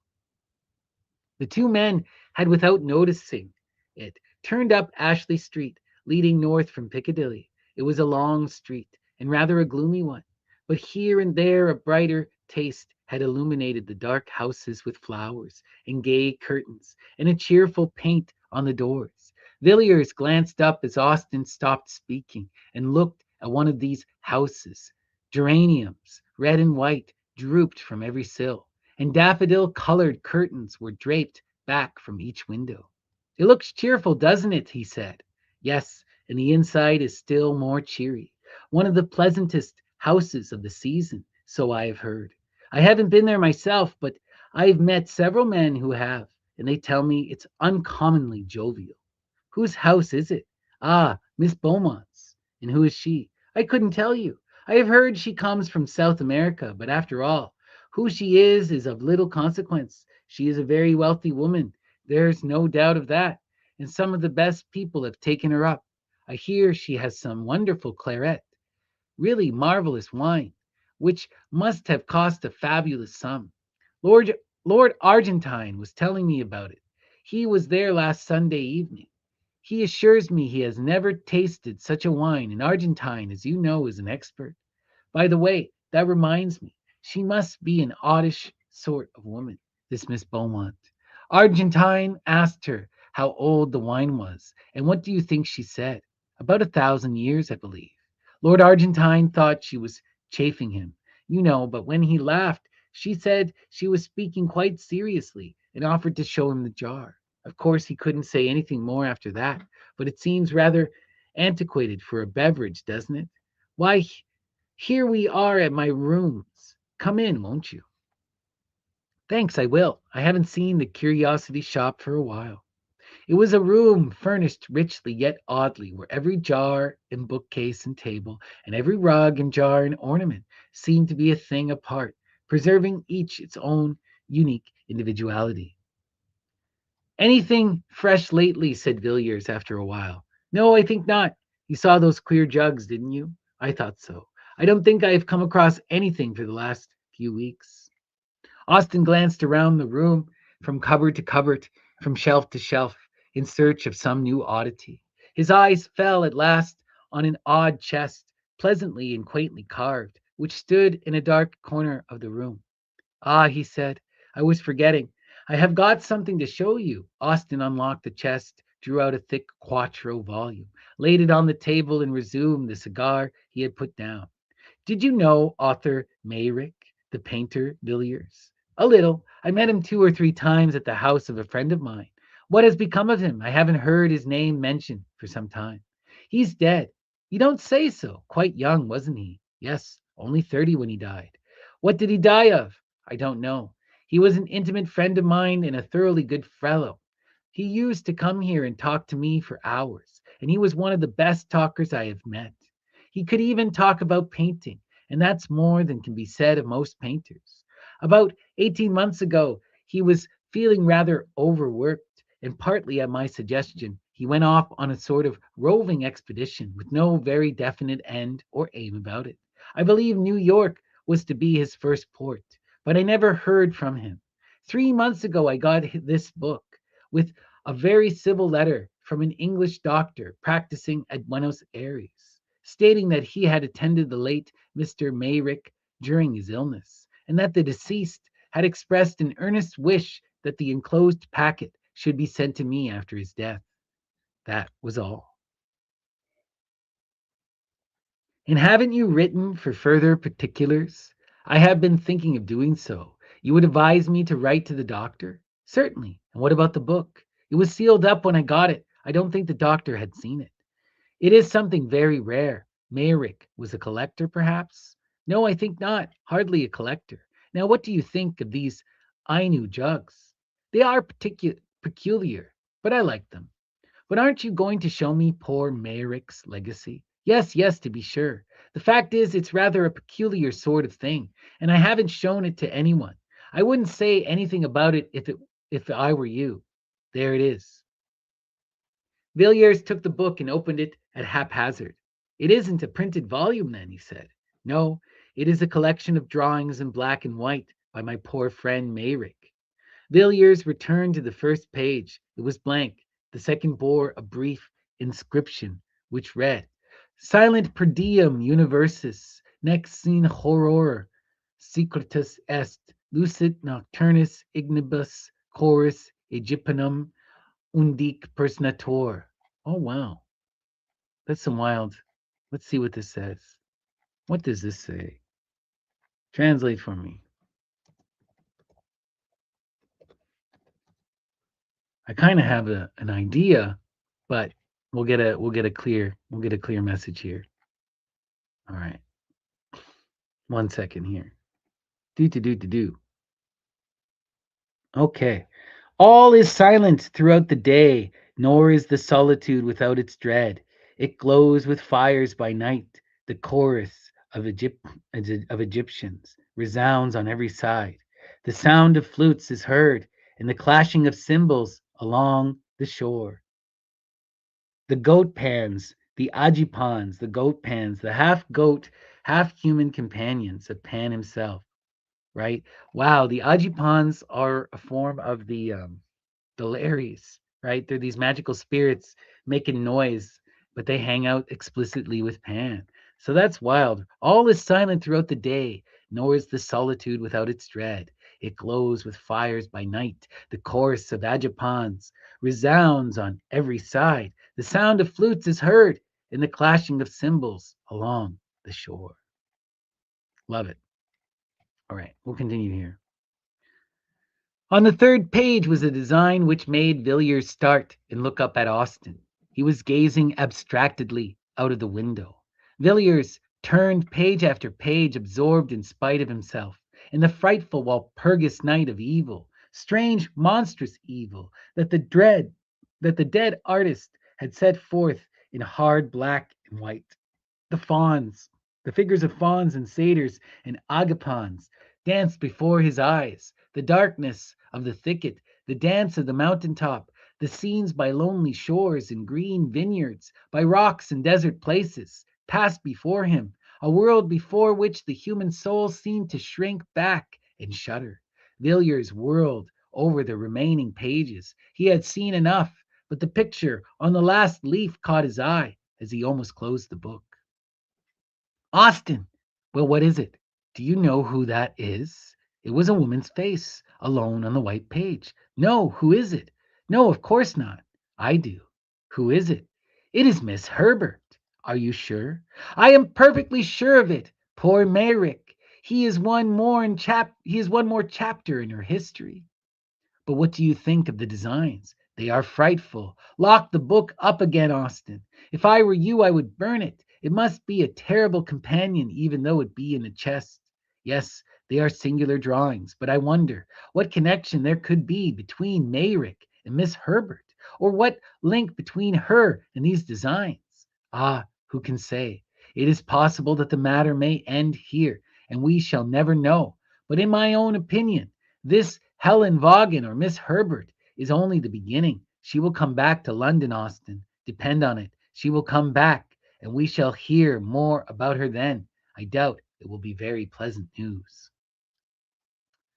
Chapter 6. The Suicides. The Lord Argentine was a great favorite in London society. At 20, he had been a poor man decked with the surname of an illustrious family, but forced to earn a livelihood as best he could. And the most speculative of money lenders would not have entrusted him with £50 on the chance of his ever changing his name for a title, and his poverty for a great fortune.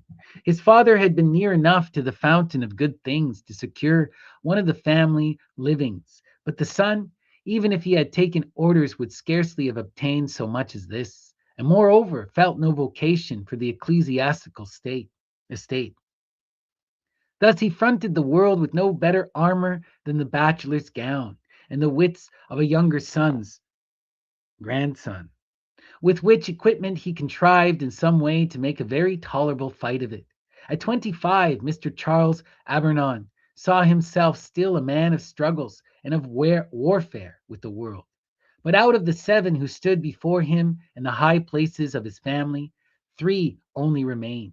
These 3, however, were good lives, but yet not proof against the Zulu assegays and typhoid fever. And so one morning Obernon woke up and found himself Lord Argentine, a man of 30 who had faced the difficulties of existence and had conquered. The situation amused him immensely, and he resolved that riches should be as pleasant to him as poverty had always been. Argentine, after some little consideration, came to the conclusion that dining, regarded as a fine art, was perhaps the most amusing pursuit open to fallen humanity. And thus his dinners became famous in London, and an invitation to his table a thing covetously desired.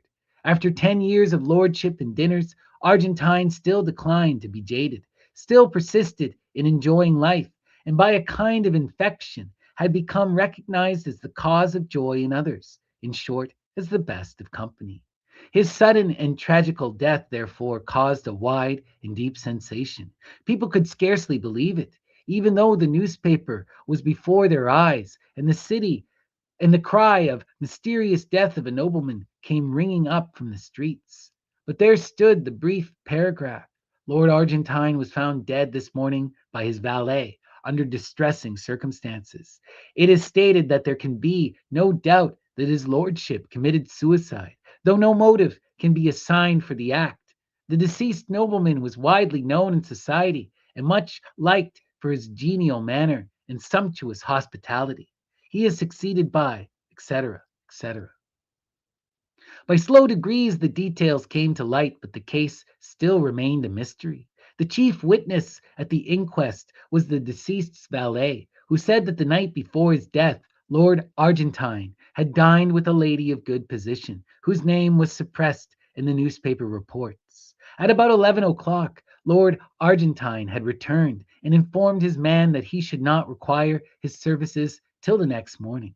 A little later, the valet had occasion to cross the hall and was somewhat astonished to see his master quietly letting himself out the front door. He had taken off his evening clothes and was dressed in a Norfolk coat and knickerbockers and wore a low brown hat.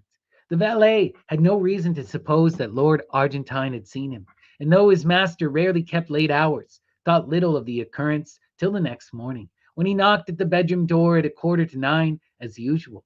He received no answer, and after knocking 2 or 3 times, entered the room and saw Lord Argentine's body, leaning forward at an angle from the bottom of the bed.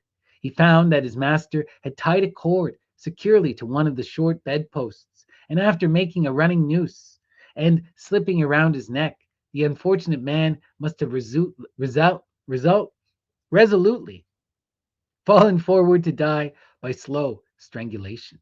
He was dressed in the light suit in which the valet had seen him go out, and the doctor who was summoned pronounced that life had been extinct for more than 4 hours.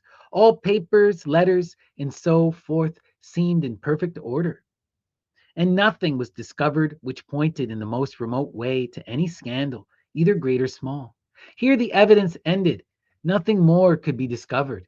Several persons had been present at the dinner party at which Lord Argentine had assisted, and to all these he seemed in his usual genial spirits. The valet indeed said he thought his master appeared a little excited when he came home, but confessed that the alteration in his manner was very slight, hardly noticeable indeed. It seemed hopeless to seek for any clue, and the suggestion that Lord Argentine had been suddenly attacked by acute suicidal mania was generally accepted. It was otherwise, however, when within 3 weeks 3 more gentlemen, one of them a nobleman, the 2 others men of good position and ample means, perished miserably in the almost precisely the same manner. Lord Swanley was found one morning in his dressing room, hanging from a peg affixed to the wall, and Miss Collier Stewart and Miss Harries had chosen to die as Lord Argentine. There was no explanation in either case. A few bald facts: a living man in the evening, and a body with a black swollen face in the morning.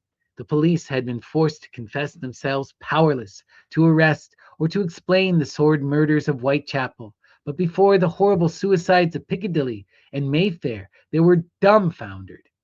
For not even the mere ferocity which did duty as an explanation of the crimes of the East End can be of service in the West. Each of these men who had resolved to die a tortured, shameful death was rich, prosperous, and to all appearances in love with the world. And not the acutest research should ferret out any shadow of a lurking motive in either case. There was a horror in the air, and men looked at one another's faces when they met, each wondering whether the other was to be the victim of the fifth nameless tragedy. Journalists sought in vain for their scrapbooks for materials whereof to concoct reminiscent articles, and the morning paper was unfolded in many a house with a feeling of awe. No man knew when or where the next blow would light. A short while after the last of these terrible events, Austin came to see Mr. Villiers. He was curious to know whether Villiers had succeeded in discovering any fresh traces of Miss Herbert, either through Clark or by other sources, and he asked the question soon after he had sat down. No, said Villiers. I wrote to Clark, but he remains obdurate, and I have tried other channels, but without any result. I can't find out what became of Helen Vaughan after she left Paul Street, but I think she must have gone abroad. But to tell the truth, Austin, I haven't paid much attention to the matter for the last few weeks. I knew poor Harry's intimately, and his terrible death has been a great shock to me, a great shock. I can well believe it, answered Austin gravely. You know, Argentine was a friend of mine. If I remember rightly, we were speaking of him that day you came to my rooms. Yes, it was in connection with that house in Ashley Street, where Miss Beaumont's house. You said something about Argentine's dining there. Quite so. Of course, you know it was there Argentine dined the night before his death. No, I had not heard that. Oh, yes, the name was kept out of the papers to spare Miss Beaumont. Argentine was a great favorite of hers, and it is said she was in a terrible state for some time after. A curious look came over Villier's face. He seemed undecided whether to speak or not. Austin began again. I never experienced such a feeling of horror as when I read the account of Argentine's death. I didn't understand it at the time, and I don't now. I knew him well, and it completely passes my understanding for what possible cause he or any of the others for the matter of that, could have resolved in cold blood to die in such an awful manner. You know how men babble away each other's characters in London. You may be sure any buried scandal or hidden skeleton would have been brought to light in such a case as this, but nothing of the sort has taken place. As for the theory of mania, that is very well, of course, for the coroner's jury, but everybody knows that it's all nonsense. Suicidal mania is not smallpox. Austin relapsed into gloomy silence. Villiers sat silent also, watching his friend. The expression of indecision still fleeted across his face. He seemed as if weighing his thoughts in the balance and the considerations he was resolving left him still silent.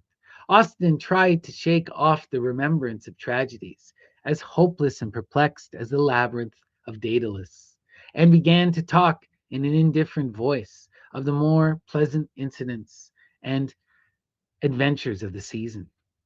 That Miss Beaumont, he said, of whom we were speaking, is a great success. She has taken London almost by storm. I met her the other night at Fulham's. She is really a remarkable woman.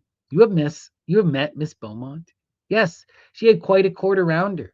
She would be called very handsome, I suppose. And yet there is something about her face which I didn't like. The features are exquisite, but the expression is strange. And all the time I was looking at her, and afterwards when I was going home, I had a curious feeling that very expression was in some way or another familiar to me. You must have seen her in the row. No, I am sure I never set eyes on the woman before. It is that which makes it puzzling. And to the best of my belief, I have never seen anyone like her. What I felt was a kind of dim, far off memory, vague but persistent. The only sensation I can compare it to is that odd feeling one sometimes has in a dream when fantastic cities and wondrous lands and phantom personages appear familiar and accustomed. Villiers nodded and glanced aimlessly around the room, possibly in search of something on which to turn the conversation.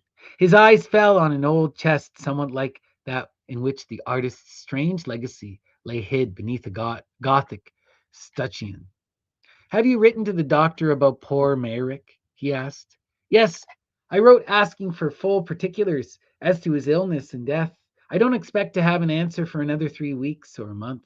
I thought I might as well inquire whether Mayrick knew an Englishwoman named Herbert, and if so, whether the doctor could give me any information about her. But it's very possible that Mayrick fell in with her at New York or Mexico or San Francisco. I have no idea as to the extent or direction of his travels." Yes, and it's very possible that the woman may have more than one name. Exactly.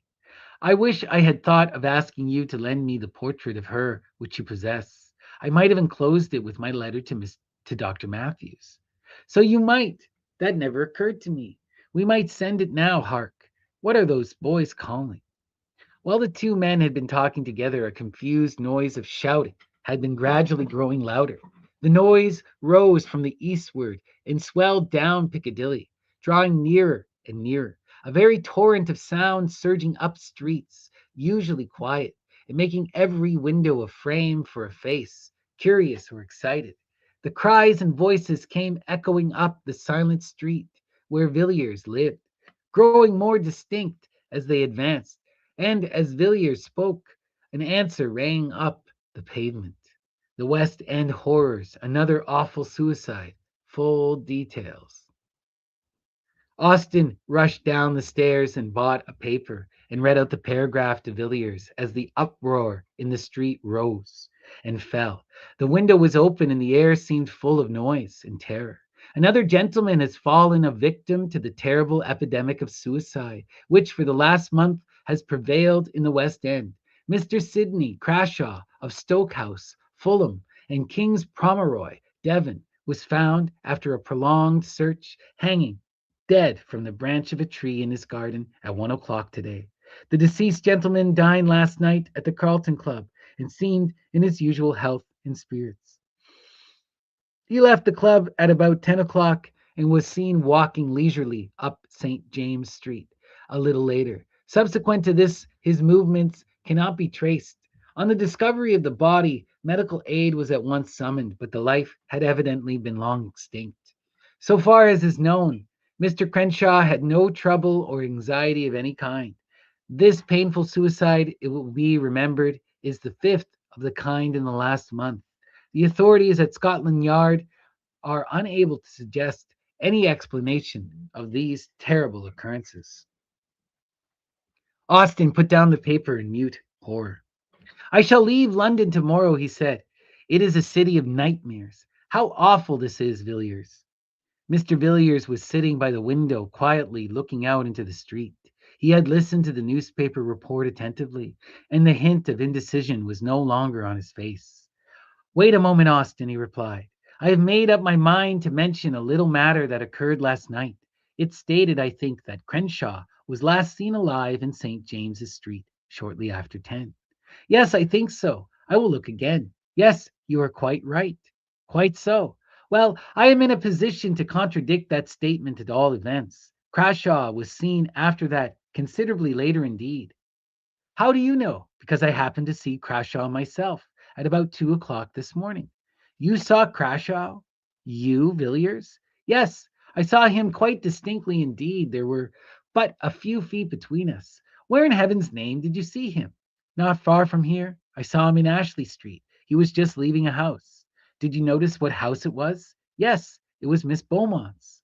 "Villiers, think what you are saying. There must be some mistake. How could Crashaw be in Miss Beaumont's house at 2 o'clock in the morning? Surely you must have been dreaming. Villiers, you were always rather fanciful. No, I was wide awake enough. Even if I had been dreaming, as you say, what I saw would have roused me effectually. What you saw? What did you see? Was there anything strange about Crashaw? But I can't believe it. It is impossible. Well, if you like, I will tell you what I saw, or if you please, what I think I saw, and you can judge for yourself. Very good, Villiers. The noise and clamor of the street had died away, though now the sound of shouting still came from the distance, and the dull, leaden silence seemed like the quiet after an earthquake or storm. Villiers turned from the window and began speaking. I was at a house near Regent's Park last night, and when I came away, the fancy took me to walk home instead of taking a hansom. It was a clear, pleasant night enough, and after a few minutes, I had the streets pretty much to myself.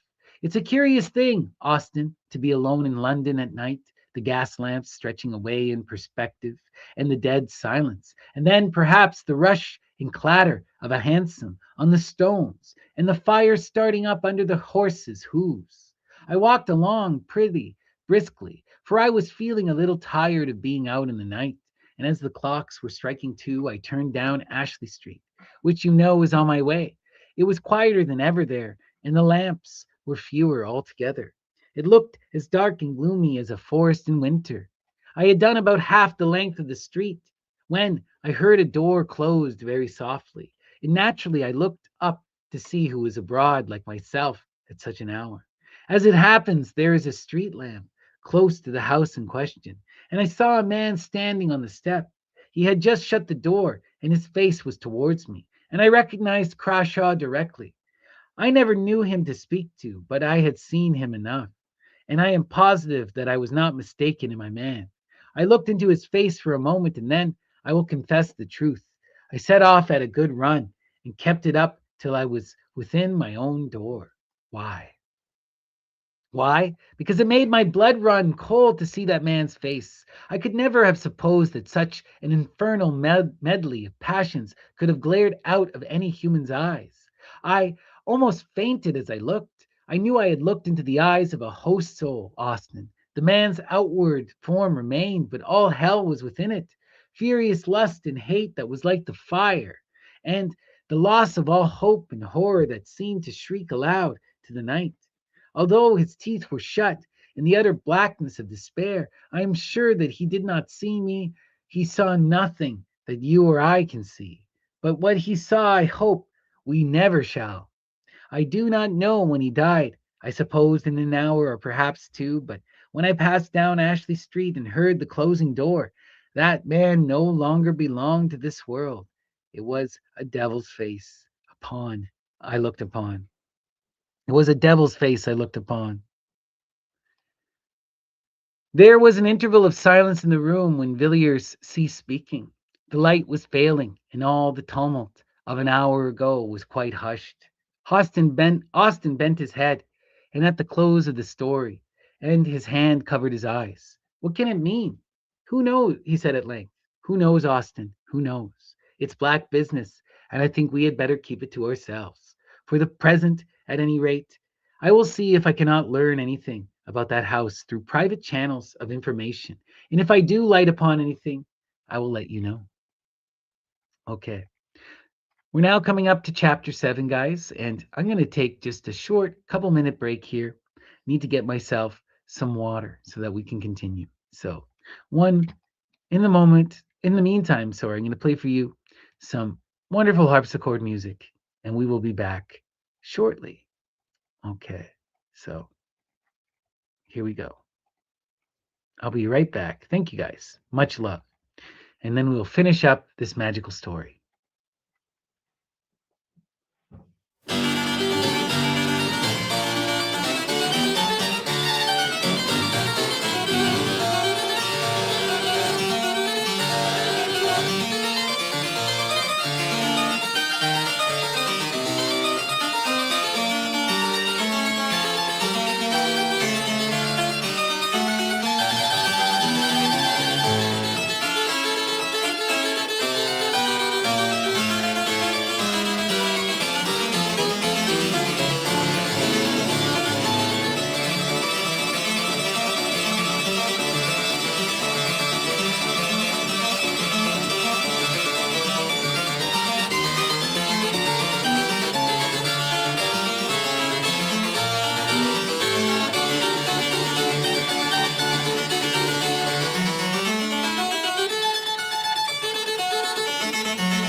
Hello, beautiful people, and welcome back to Drawing Down the Dragon. I'm Snappy, and we're going to continue with our deep dive reading of The Great God Pan by Arthur Machen. And we're going to continue now with Chapter 7, The Encounter in Soho. 3 weeks later, Austin received a note from Villiers asking him to call either that afternoon or the next. He chose the nearer date and found Villiers sitting, as usual, by the window, apparently lost in meditation on the drowsy traffic of the street. There was a bamboo table by his side, a fantastic thing, enriched with gilding and queer painted scenes, and on it lay a little pile of papers, arranged and docketed as neatly as anything in Mr. Clark's office. Well, Villiers, have you made any discoveries in the last 3 weeks? I think so. I have here one or two memoranda which struck me as singular, and there is a statement to which I shall call your attention. And these documents relate to Miss Beaumont. It was really Crashaw whom you saw that night standing on the doorstep of the house in Ashley Street. As to that matter, my belief remains unchanged, but neither my inquiries nor their results have any special relation to Crashaw. But my investigations have had a strange issue. I have found out who Miss Beaumont is. Who is she? In what way do you mean? I mean that you and I know her better under another name. And what name is that? Herbert. Herbert! Austin repeated the word, dazed with astonishment. Yes, Miss Herbert of Paul Street, Helen Vaughan of earlier adventures unknown to me. You had reason to recognize the expression of her face. When you go home, look at that face in Mayrick's Book of Horrors, and you will know the sources of your recollection. And you have proof of this? Yes, the best of proof. I have seen Miss Beaumont, or shall we say Miss Herbert. Where did you see her? Hardly in a place where you would expect to see a lady who lives in Ashley Street, Piccadilly. I saw her entering a house in one of the meanest and most disreputable streets in Soho. In fact, I had made an appointment, though not with her, and she was precise to both time and place. All this seems very wonderful, but I cannot call it incredible. You must remember, Villiers, that I have seen this woman in the ordinary adventure of London society, talking and laughing and sipping her coffee in a commonplace drawing room with commonplace people. But you know what you were saying. I do. I have not allowed myself to be led by surmises or fancies. It is what it was, with no thought of finding Helen Vaughan, that I searched for Miss Beaumont in the dark waters of the life of London. But such has been the issue. You must have been in strange places, Villiers. Yes, I have been in very strange places. It would have been useless, to go to Ashley Street and ask Miss Beaumont to give me a short sketch of her previous history. No, assuming as I had to assume that her record was not of the cleanest, it would be pretty certain that at some previous time she must have moved in circles not quite so refined as her present ones. If you see mud at the top of a stream, you may be sure that it was once at the bottom. I went to the bottom. I have always been fond of diving into Queer Street for my amusement, and I found my knowledge of that locality and its inhabitants very useful. It is perhaps needless to say that my friends had never heard the name of Beaumont, and as I had never seen the lady and was quite unable to describe her, I had to set to work in an indirect way. The people there know me. I have been able to do some of them a service now and again, so they made no difficulty about giving their information. They were aware I had no communication, direct or indirect, with Scotland Yard. I had to cast out a good many lines, though, before I got what I wanted. And when I landed the fish, I did not wait for a moment to suppose it was my fish. But I listened to what I was told out of constitutional liking for useless information. And I found myself in possession of a very curious story, though, as I imagined, not the story I was looking for. It was to this effect. Some 5 or 6 years ago, a woman named Raymond suddenly made her appearance in the neighborhood to which I am referring. She was described to me as being quite young, probably not more than 17 or 18. very handsome, and looking as if she came from the country. I should be wrong in saying that she found her level in going to this particular quarter or associating with these people. From what I was told, I should think the worst den in London, far too good for her.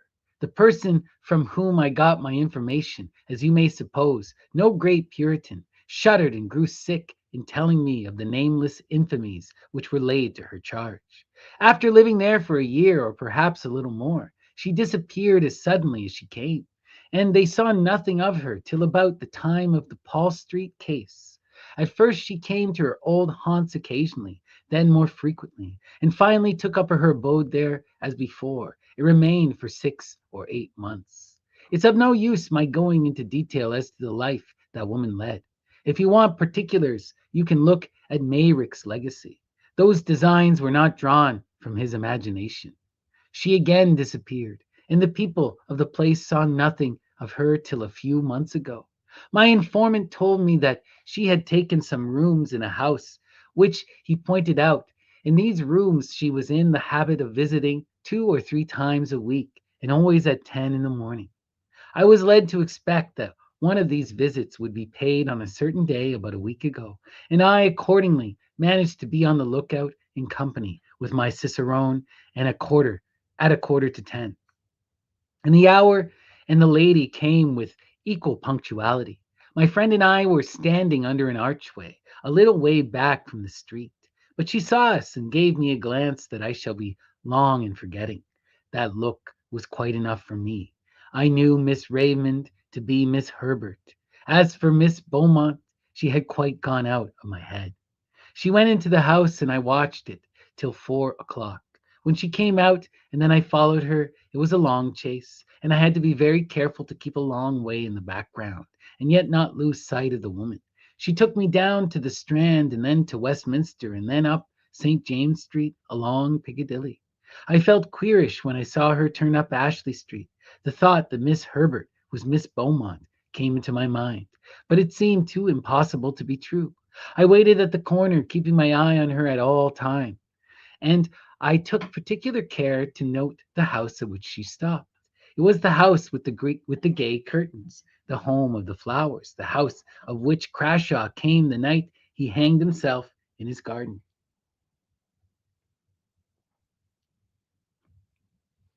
I was just going away with my discovery when I saw an empty carriage come round and draw up in front of the house, and I came to the conclusion that Miss Herbert was going out for a drive. And I was right. There, as it happened, I met a man who I know, and we stood talking together a little distance from the carriageway, to which I had my back. We had not been there for 10 minutes when my friend took off his hat, and I glanced round and saw the lady I had been following all day. "Who is that?" I said, and his answer was Miss Beaumont, lives in Ashley Street. Of course, there could be no doubt after that. I don't know whether she saw me, but I don't think she did.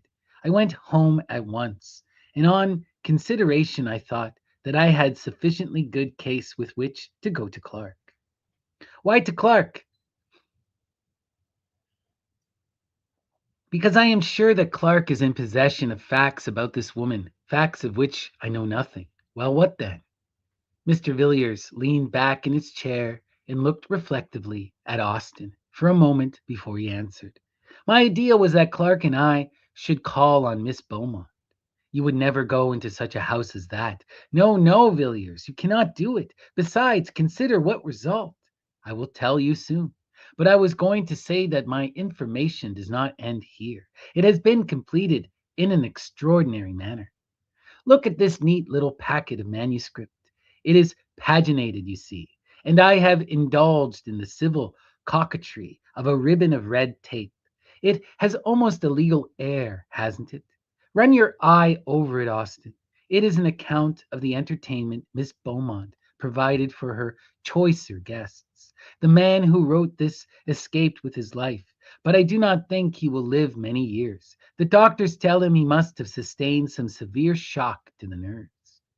Austin took the manuscript but never read it. Opening the neat pages at haphazard, his eye was caught by a word and a phrase that followed it. And sick at heart With white lips and a cold sweat pouring like water from his temples, he flung the paper down. Take it away, Villiers. Never speak of this again. Are you made of stone, man? Why, the dread and horror of death itself, the thoughts of the man who stands in the keen morning air on the black platform, bound, the bell toiling in his ears, and waits for the harsh rattle of the bolt, are as nothing compared to this. I will not read it. I should never sleep again. Very good. I can fancy what you saw. Yes, it is horrible enough, but after all, it is an old story, an old mystery played in our day, and in dim London streets instead of amidst the vineyards and the olive gardens. We know what happened to those who chanced to meet the great god Pan, and those who are wise know that all symbols are symbols of something, not of nothing. It was indeed an exquisite symbol beneath which men long ago veiled their knowledge of the most awful, most secret forces which lie at the heart of all things, forces before which the souls of men must wither and die and blacken, as their bodies blacken under the electric current. Such forces cannot be named, cannot be spoken, cannot be imagined, except under a veil and a symbol to the most of us appearing a quaint, poetic fancy, to some a foolish tale, but you and I, at all events, have known something of the terror that may dwell in the secret place of life, manifested under human flesh, that which is without form, taking to itself a form. Oh, Austin, how can it be? How is it that the very sunlight does not turn to blackness before this thing? The hard earth melt and boil beneath such a burden. Villiers was pacing up and down the room, and the beads of sweat stood out on his forehead. Austin sat silent for a while, but Villiers saw him make a sign upon his breast. I say again, Villiers, you will surely never enter such a house as that. You would never pass out alive.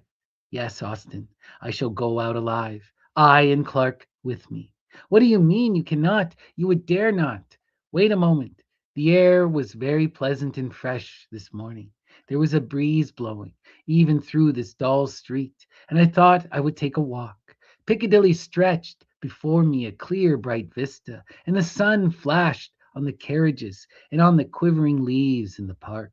It was a joyous morning, and men and women looked at the sky and smiled as they went about their work or their pleasure, and the wind blew as blithely as upon the meadows and the scented gorse. But somehow or other I got out of the bustle and the gaiety, and found myself walking slowly along a quiet, dull street, where there seemed to be no sunshine and no air, and where the few foot passengers loitered as they walked, and hung indecisively about corners and archways. I walked along, hardly knowing where I was going or what I did there, but feeling impelled as one sometimes is to explore still further, with a vague idea of reaching some unknown goal. Thus I forged up the street, noting the small traffic of the milk shop, and wondering at the incongruous medley of penny pipes, black tobacco, sweets, newspapers, and comic songs which here and there jostled one another in the short compass of a single window. I think it was a cold shudder that suddenly passed through me, that first told me that I had found what I wanted. I looked up from the pavement and stopped before a dusty shop, above which the lettering had faded, where the red bricks of 200 years ago had grimed to black, where the windows had gathered to themselves the dust of winters innumerable. I saw what I required, but I think it was 5 minutes before I had steadied myself and could walk in and ask for it in a cool voice and with a calm face. I think there must have, even then, have been a tremor in my words, for the old man who came out of the back parlor and fumbled slowly among his goods looked oddly at me as he tied the parcel. I paid what he asked and stood leaning by the counter, with a strange reluctance to take up my goods and go. I asked about the business and learnt that trade was bad and the profits cut down sadly. But then the street was not what it was before traffic had been diverted. But that was done 40 years ago. Just before my father died, he said. I got away at last and walked along sharply. It was a dismal street indeed, and I was glad to return to the bustle and the noise. Would you like to see my purchase? Austin said nothing, but added, but nodded his head slightly. He still looked white and sick. Villiers pulled out a drawer in the bamboo table and showed Austin a long coil of cord, hard and new, and at one end was a running noose. It is the hempen cord, said Villiers, just as it used to be made for the old trade, the man told me. Not an inch of jute from end to end. Austin set his teeth hard and stared at Villiers, growing whiter as he looked. You would not do it, he murmured at last. You would not have blood on your hands, my God, he exclaimed with sudden vehemence. You cannot mean this, Villiers, that you will make yourself a hangman? No, I shall offer a choice and leave Helen Vaughan alone with this cord in a locked room for 15 minutes. If when we go in it is not done, I shall call the nearest policeman. That is all. I must go now. I cannot stay here any longer. I cannot bear this. Good night. Good night, Austin. The door shut, but in a moment it was open again, and Austin stood white and ghastly in the entrance. I was forgetting, he said, that I too have something to tell. I have received a letter from Dr. Harding of Buenos Aires. He says that he attended Mayrick for 3 weeks before his death. And does he say what carried him off in the prime of his life? It was not fever. No, it was not fever. According to the doctor, it was an utter collapse of the whole system, probably caused by some severe shock. But he states that the patient would tell him nothing and that he was consequently at some disadvantage in treating the case. Is is there anything more? Yes.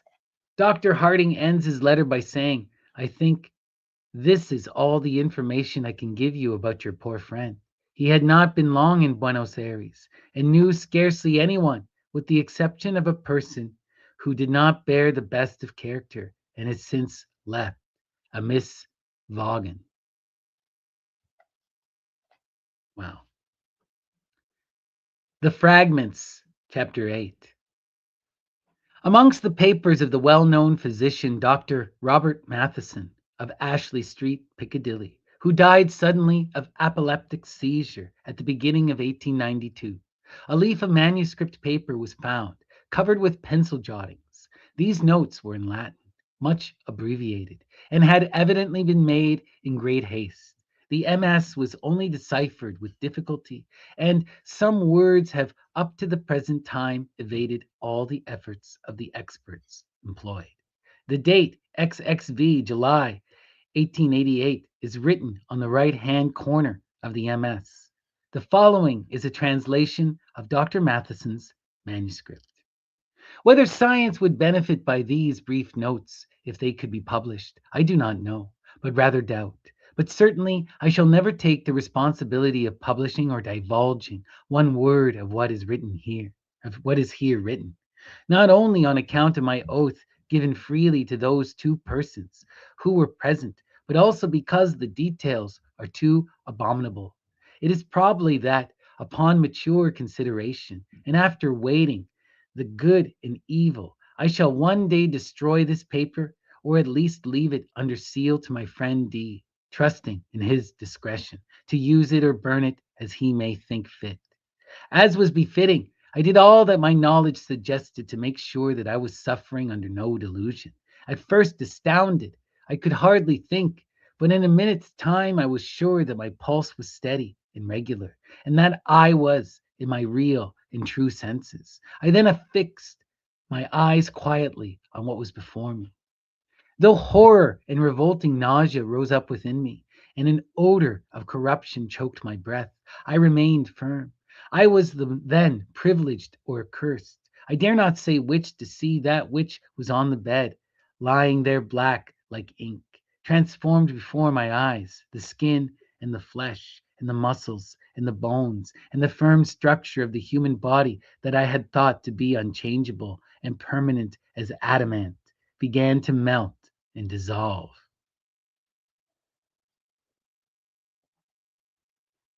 I know that the body may be separated into its elements by external agencies, But I should have refused to believe what I saw, for here there was some infernal force, of which I knew nothing, that caused disillusion and change.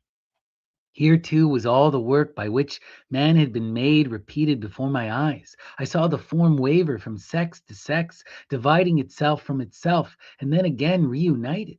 Then I saw the body descend to the beasts whence it ascended, and that which was on the heights go down to the depths, even to the abyss of all being. The principle of life, which makes organisms, always remained, while the outward form changed. The light within the room had turned to blackness, not the darkness of night in which objects are seen dimly, for I could see clearly and without difficulty. But it was the negation of light. Objects were presented to my eyes, if I may say so, without any medium, in such a manner that if there had been a prism in the room, I should have seen no colors represented in it.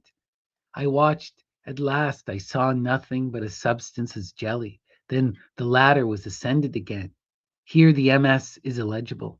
For one instant I saw a form, shaped in dimness before me, which I shall not farther describe, but the symbol of this form may be seen in ancient sculptures and in paintings which survived beneath the lava, too foul to be spoken of, as a horrible and unspeakable shape.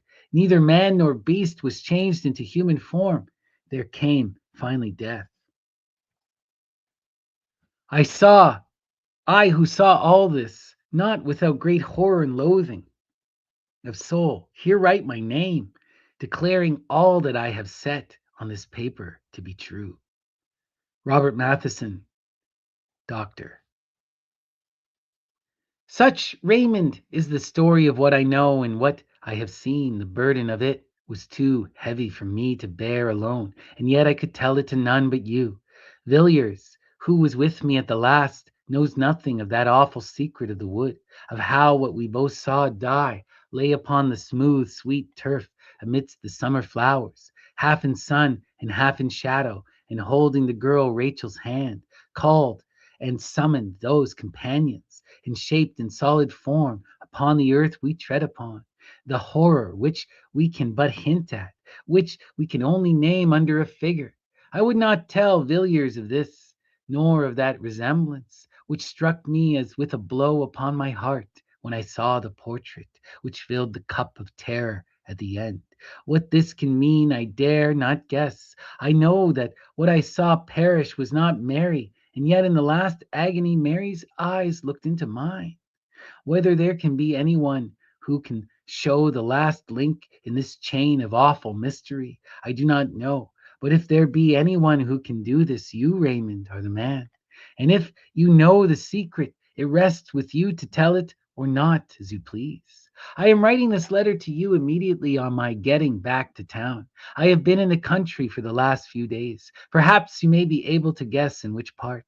While the horror and wonder of London was at its height, for Miss Beaumont, as I have told you, was well known in society, I wrote to my friend Dr. Phillips, giving some brief outline, or rather hint, of what had happened, and asking him to tell me the name of the village where the events he had related to me occurred. He gave me the name, as he had said with the less hesitation, because Rachel's father and mother were dead, and the rest of the family had gone to a relative in the state of Washington 6 months before. The parents, he said, had undoubtedly died of grief and horror caused by the terrible death of their daughter and by what had gone before that death. On the evening of the day which I received Philip's letter, I was at Caermaen, and standing beneath the mouldering Roman walls, white with the winters of 1700 years, I looked over the meadow where once had stood the older temple of the god of the deeps, and saw a house gleaming in the sunlight. It was the house where Helen had lived. I stayed at Carman for several days. The people of the place I found knew little and had guessed less. Those whom I spoke to on the matter seemed surprised that an antiquarian, as I professed myself to be, should trouble about a village tragedy, of which they gave a very commonplace version. And as you may imagine, I told nothing of what I knew.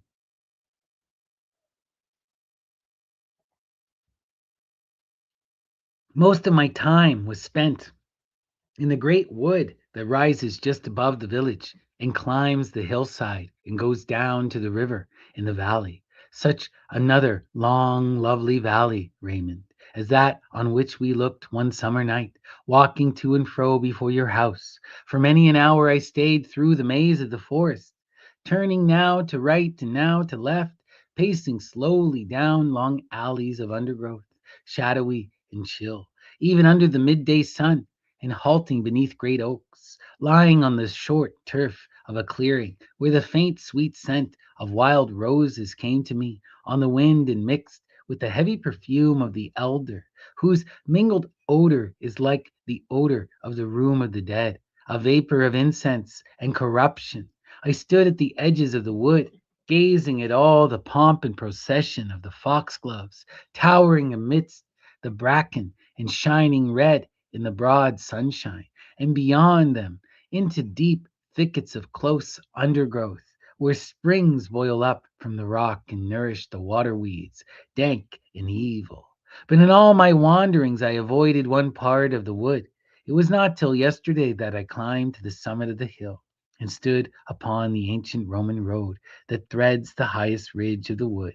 Here they have walked, Helen and Rachel, along this quiet causeway, upon the pavement of green turf, shut in on either side by high banks of red earth and tall hedges of shining beech. And here I followed in their steps, looking out now and again through partings in the boughs, and seeing on one side the sweep of the wood stretching far to right and left, and sinking into the broad level, and beyond the yellow sea and the land over the sea.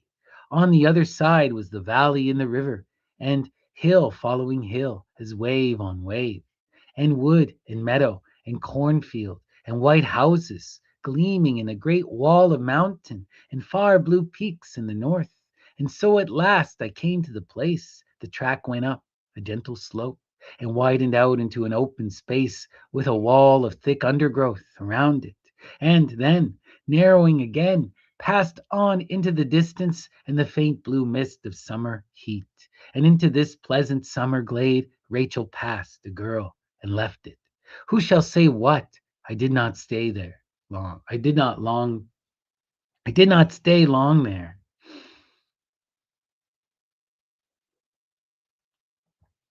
In a small town near Machen, there is a museum containing for the most part Roman remains which have been found in the neighborhood at various times. On the day after my arrival in Caerman, I walked over to the town in question and took the opportunity of inspecting the museum.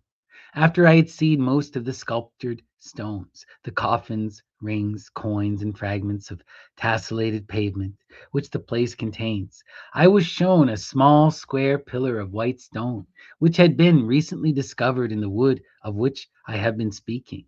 And as I found on inquiry, in that open space where the Roman road broadens out, on one side of the pillar was an inscription, of which I took a note. Some of the letters have been defaced, but I do not think there can be any doubt as to those which I supply. The inscription is as follows: To the great god Nodens, the god of the great deep or abyss, Flavius Senilis has erected this pillar on account of the marriage which he saw beneath the shade. The custodian of the museum informed me that local antiquaries were much puzzled, not by the inscription or by any difficulty in translating it, but as to the circumstance or rite to which allusion is made. And now, my dear Clark, as to what you tell me about Helen Vaughan, whom you say you saw die under circumstances of the utmost and almost incredible horror. I was interested in your account, but a good deal, nay, all of what you told me I already knew. I can understand the strange likeness you remarked in both the portrait and in the actual face. You have seen Helen's mother. You remember that still summer night so many years ago when I talked to you of the world beyond the shadows and of the god Pan. You remember Mary. She was the mother of Helen Vaughan, who was born 9 months after that night. Mary never recovered her reason. She lay as you saw her all the while upon her bed, and a few days after the child was born, she died. I fancy that just at the last she knew me. I was standing by the bed, and the old look came into her eyes for a second, and then she shuddered and groaned and died. It was an ill work I did that night when you were present. I broke open the door of the house of life without knowing or caring what might pass forth or enter in. I recollect your telling me at the time, sharply enough and rightly too, in one sense, that I had ruined the reason of a human being by a foolish experiment based on an absurd theory. You did well to blame me, but my theory was not all absurdity. What I said Mary would see, she saw. But I forgot that no human eyes can look on such a sight with impunity. And I forgot, as I have just said, that when the house of life is thus thrown open, there may enter in that for which we have no name, and human flesh may become the veil of a horror one dares not express. I played with energies which I did not understand. You have seen the ending of it. Helen Vaughan did well to bind the cord about her neck and die, though the death was horrible. The blackened face, the hideous form upon the bed, changing and melting before your eyes from woman to man, from man to beast, and from beast to worse than beast. All the strange horror that you witness surprises me but little. What you say the doctor whom you sent foresaw and shuddered at I noticed long ago. I knew what I had done the moment the child was born, and when it was scarcely 5 years old, I surprised it, not once or twice, but several times with a playmate. You may guess of what kind. It was for me a constant and incarnate horror, and after a few years I felt I could bear it no more, and I sent Helen away. You now know now what frightened the boy in the woods. The rest of the strange story and all else that you tell me is discovered by your friend. I have contrived to learn from time to time, almost to the last chapter, and now Helen is with her companions. The end. Note: Helen Vaughan was born on August 5th, 1865, at the Red House, Breconshire, and died on July 25th, 1888, in her house in a street off Piccadilly called Ashley Street in the story. Wild, wild stuff, eh? Yo, Perrin. Wow. They lifted the veil, they struck the mother dumb, and had the babe possessed. At least that's what they believe. What an interesting and wild tale, right? So fun. And one I just had to share with you because it has so many interesting tropes and ideas and so much fun. Well, I hope you appreciated that magical, incredible story. And with that, we're going to call it a morning. So thank you guys for tuning in. Peace and love, and take care.